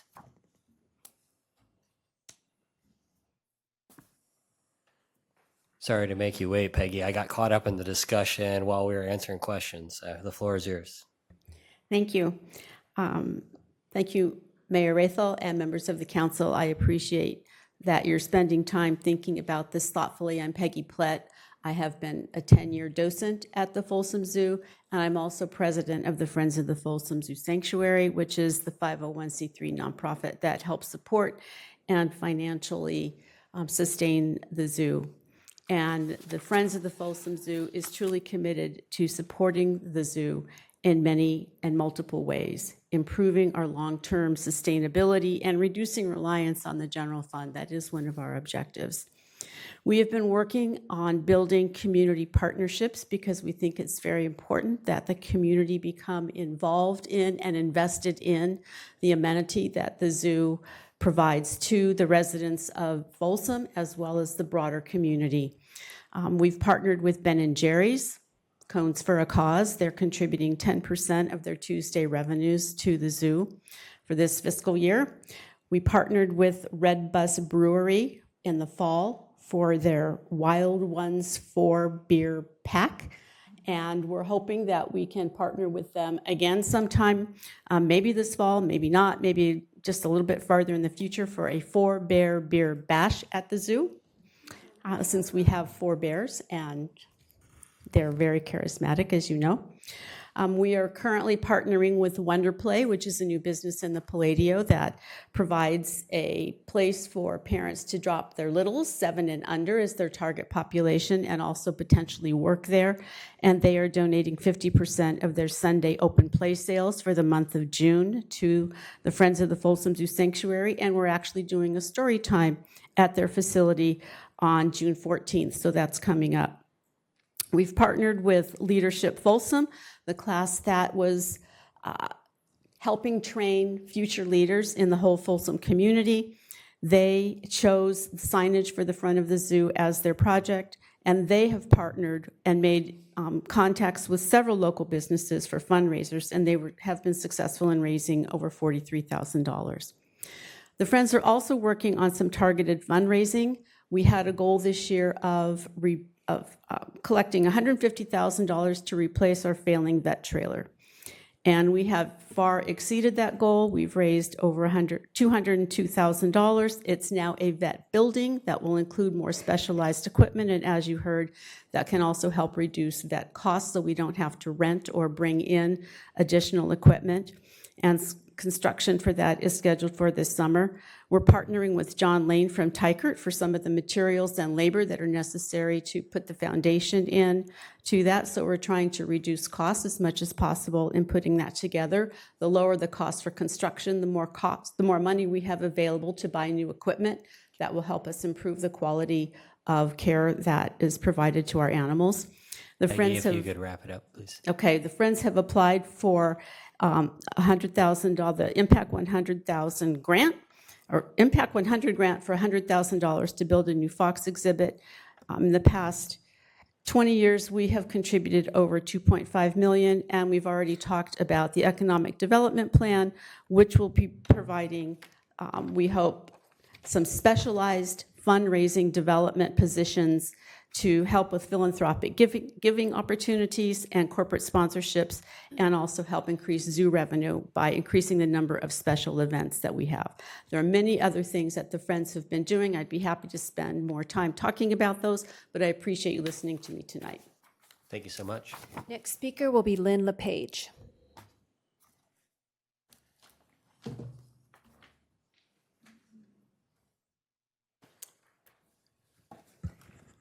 Hello, Mr. Mayor, fellow council members, city manager, and his wonderful team of staff that help make this budget possible. I think you guys have done a fabulous job. I've been involved in the budget process for over 40 years. Every year is a challenge. Every year is a little different.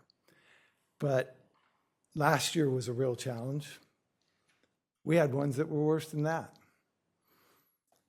I laid off 30 employees in a division. One of the guys that his first child was going to college as I laid him off. So we've had some tough years. But what you did last year and the teamwork that came out of that was fantastic. And I still see that teamwork happening, and you're not seeing the fruit of that work yet. It's to come. And it certainly is, just amazing, the leadership that our city manager has brought, the guidance you guys have given him. And I think you need to give yourself some space and some time and let your wonderful team do their work. I think you have a great budget here, and I think that it will just get better. And again, the partnerships that you're asking for, they're coming. Friends of Folsom Parkways, go take a look at the work. Folsom Athletic Association, take a look at the work. Friends of Folsom Zoo, 50 years of this work. That was all done by volunteers to start with. So have a little faith in your people and in your community. Trust that they can help you and join the team. You're talking about having tough conversations. I don't think they're tough. I think they're great. I think they're what need to be said. It's reality, and we just have to live with that. But the talent that has moved into this community will step up with you. Now, the poster child for this, I think, is Councilmember Leary's Light and Landscape District and her team that she brought together to change a no vote to a yes vote. That's what we need to do as a community, neighborhood by neighborhood, districts by districts. And you guys are talented enough to do it, and the people will step up to do it. But you got to show them what you're showing them now. You got to balance the budget. We can't have somebody saying that you have a spending problem, not a budget problem. Okay? That doesn't help. That's not going to get us anywhere. We have to take this and run with it as you have done and just stay the course. Thanks, Lynn. If you could make a my, closing my comment. my favorite item that you did last year was merging your public works and your park and recreation in the capital area. The talent that you have there now, and I know the gals that put that together, you guys did amazing. And that position is really fantastic. So I think you're going to see a lot of fruit come from what you've done. Keep up the good work. Thanks, Lynn. Appreciate you coming out and sticking with us until 9:33 p.m. You have no further requests to speak on this item. All right, thank you. Can I ask that we, Jameson, maybe go back over what the approved revenue projection was in the budget last year and what we anticipate it being this year, based on year-to-date information that you have? Yes, let me pull up the year-to-date information. So the year-to-date information is the budgeted amount was $955,600, and the actual for this morning was $1.23 million. And we have the remainder of June to add to that? Yes, which is obviously, we're not into the super hot months yet, so it is one of our best revenue months. Okay. So you might expect it to go to 1.3? Yeah, I think 1.3 wouldn't be out of the question. Okay, gotcha. And what are we projecting as a revenue number for the coming budget? Let me. And maybe that's a question for Stacy, actually. Apologize. Thank you had it on your slide. I was just doing math over here, so I really appreciate these questions. I was trying to add up some numbers.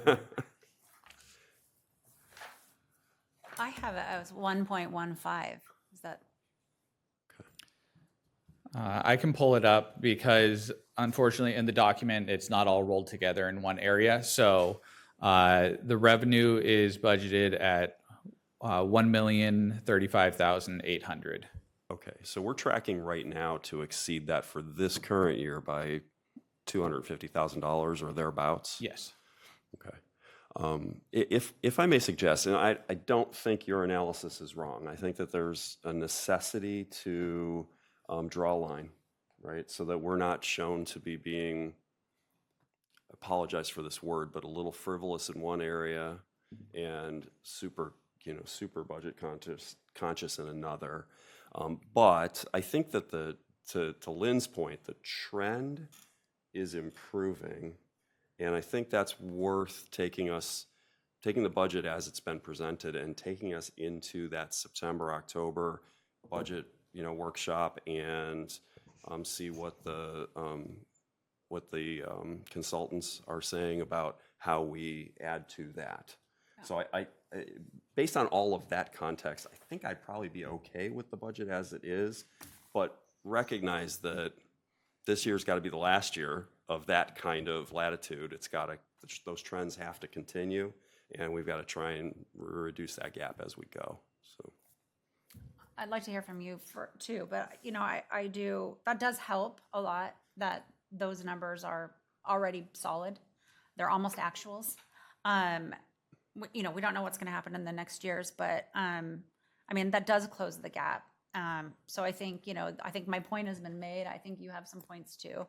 That I want to do everything that we can to stabilize the cost escalation so that we can sustain this for the long term. Period. I agree with Councilmember Kozlowski, especially since we have no analysis of what dropping the budget $200,000, what kind of an impact that would have on the zoo at this point. And again, I'm not saying that we should continue to escalate, but I think that we can't drop it off after a session one night, without pushing harder to bring in more income, find more resources. And it's going to be a big uphill climb. It really is. I think it can be done. I'm more optimistic, I think, than some. But, we can't continue on this same uphill climb with funding for the zoo. And some balance has to be created. Thank you. I think I would just caution us, we have to use the most up-to-date numbers that we have in order to do our budget process. Being conservative in this situation is making us possibly make a more drastic decision because we're off 35% on our budget, right? We're saying we're going to bring in 1.3 and we're at 950. And then we're projecting that to be carried forward, even though we've got some assumptions that are there that are already approved that we're going to increase it another 20%. So I think we've added conservatism on top of conservatism. And I hear this sometimes in our budgeting processes is like, well, we can't count on it until it's real. I would argue that we really can count on it when we have some good data to argue it, and we have some approved policies that are already in place that show that if our attendance numbers weren't impacted by a 40% increase, they're probably not going to be impacted by a 20% increase. Or if they are, let's be a little conservative on that, right? But I struggle sometimes because I know we've talked about some other things of like, one of the things I'd love to see in the budget is selling off, we don't have a huge number of surplus properties, but we've got a handful of them. I'd love to put those in the budget. And I know they're not reality yet, but if we don't budget for it, then it doesn't happen. And I guess I don't come from a government world. I get the conservatism. But if I were to talk to one of my clients and say, well, we're just going to use last year's budget and to set the next year's budget without looking at the actuals, I wouldn't have a job much longer because my client would go, well, we'd have to use the actuals, right? But we operate in a corporate world. It's a little quicker. And it's smaller companies, right? I understand we've got a huge number of funds and a lot of line items to go through, so I'm not trying to cast blame at all. But I would say that we really need to tighten up part of the line item analysis of all of this is so we can dig in as a team and have these collective discussions. And when we find, maybe a miss like this, I'd rather see us update it in the budget so it's reflecting reality. I'm all for more frequent budget updates, right? Like that's what I would typically do in a smaller organization. Is we would have a Q1 revision, a Q2 revision, a Q3 revision, and we would update those assumptions based on our actual. So we're not making those decisions. So that's what I'm pulling out of the discussion. From the zoo standpoint, I'm not sure we have the right structure. I will go back to kind of the earlier discussions. There are not many municipal zoos out there anymore. I think the Sac Zoo is a great example of what can happen with a transition. There's a big asset there, and there's a lot of opportunity that's there. And I'm not sure that we're serving the zoo by keeping it where we're at with the municipal structure. But I'm open to having that discussion this fall. I don't know if right now is the right time to have it. I think probably in the fall, once we get the consultant's report, once we have some more data, like that's more finalized, that's there. And really, I want to look at the opportunities that exist and keep it a partnership, but maybe look at the structure and whether it's the right fit. And I'd like to say, like, let's start projecting out for if there is going to be a transition or if there is going to be a different partnership, then we start looking at, like, how do we get there over a number of years, right? Because what I don't want to do is sudden changes to staffing levels or animal care or things like that because we've gotten ourselves into a pinch that we just have to make changes, right? I'd rather say, hey, we're going to make this transition over 5 years, or we're going to all agree to it, and we're going to make that happen. Or we can balance this out with the revenue to where it doesn't have much of a subsidy on the general fund, and we're fine leaving it like it is, to where if we can get to that point. But with that, we really have to project out all of those costs going forward to do that. I'm just going to double down on what you said, and I mentioned it earlier, but when Jocelyn was up here, that it really is not the vet fees and the food fees that are going up. It's not the animals that are actually costing us a lot more. It's the salary increases, and that has to do with pay increases and all of that good stuff. $700,000 in 5 to 6 years is a lot. So speaking of different structures, I mean, I think thank you to the Friends of Folsom Zoo for everything that you're doing and all of the creative things that you're trying to do and will continue to do this year, which is greatly appreciated. I think the city also needs to do their job on these cost escalations, which you can't have any effect on. So that's partly the direction that I'm giving as well. So appreciate all my council members' comments as well. I just have one quick thing. I mean, I agree. I look forward to hearing what the consultant has to say. It's really tough for me to hear, though, about saying what our priorities are, what the community's priorities are, hearing about salary increases in the zoo. The reality is the zoo's budget is going up 10.5%. You know what the city council's budget is going up? 47%.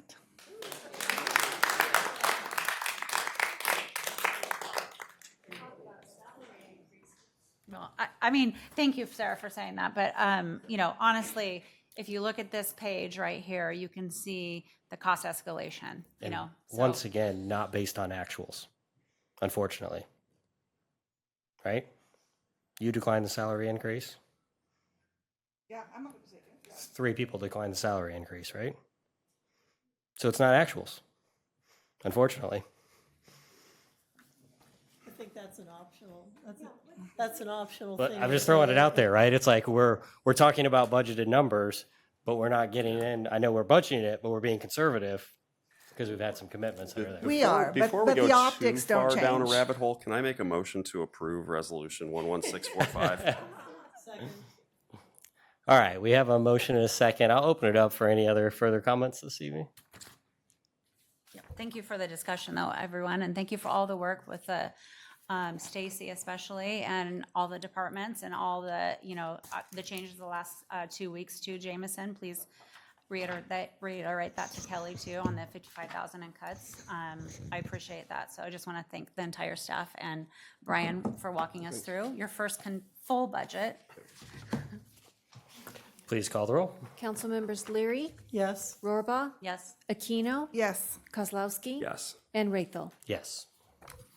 And that takes us to the city manager report. Great. Thank you, Mayor, members of the council. Just a couple of updates. We talked a little bit about this earlier, but with the 4th of July coming up, I just wanted to make some announcements related to fireworks enforcement and public safety.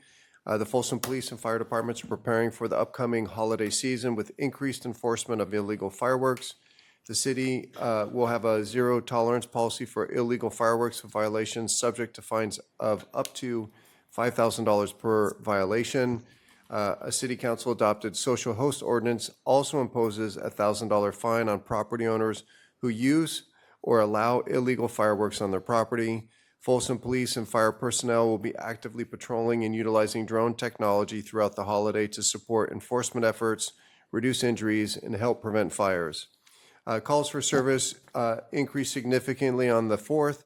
Residents are encouraged to reserve 911 for true emergencies such as fires, injuries, or immediate threats to people or property. Residents can report illegal fireworks by calling the police department's non-emergency line or emailing fireworks@folsom.ca.us. Also, this is under construction tonight. We have White Rock Road emergency repairs. We have a culvert issue on White Rock Road. So if you can avoid that area, I would avoid it. But overnight closures between East Bidwell Street and Latrobe Road are scheduled through June 11th, with the roadway reopening each morning. So this is night work. Sign detours are in place and local access is being maintained during construction. These repairs will help improve roadway safety and reliability for motorists. Let's see. Battle of the Badges blood drive success. The annual Battle of the Badges blood drive resulted in 38 pints of blood donated to support patients throughout the region. Folsom Police Department reclaimed the Battle of the Badges trophy this year, but most importantly, community members came together to help save lives through blood donations. That concludes my report. Thank you. Thank you so much. We'll move to council comments. Councilman No Kozlowski. comment, except I'd like to talk to the person who is eager to leave just briefly before you take off. Yeah, thank you.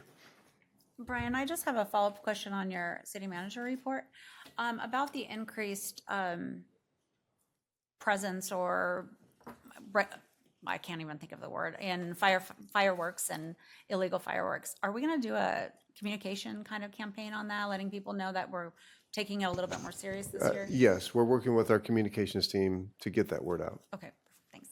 That's it. I don't have anything. Any other comments? Other comments? I just have one. Tommy Satuno made a presentation last meeting, and I challenged his data a little bit. I followed up with him via email after the meeting, and he acknowledged that he only looked at each candidate's final report, which would have given the totals that were raised, but it would not have shown all of the contributors, so his data was not correct. And Councilmember Leary? I just wanted to mention that I went to the graduation for Folsom Lake College, and I thought it was an amazing event, and it's an outstanding institution. So in follow-up to that, I met with Dr. Pimentel, who leads the university, and he's got some great plans for expansions there and diversifying the kind of training that takes place so that not everybody's, headed for a 4-year degree sitting at a desk and looking at a computer. It's impressive, and I'd encourage anyone who has kids that are of college age to consider sending their kids there. Educational program's great. And the universities where a lot of these students will be going are top-notch across the country. So, thank you. Thank you. No further comments from me. We're adjourned at 9:48. Have a nice night.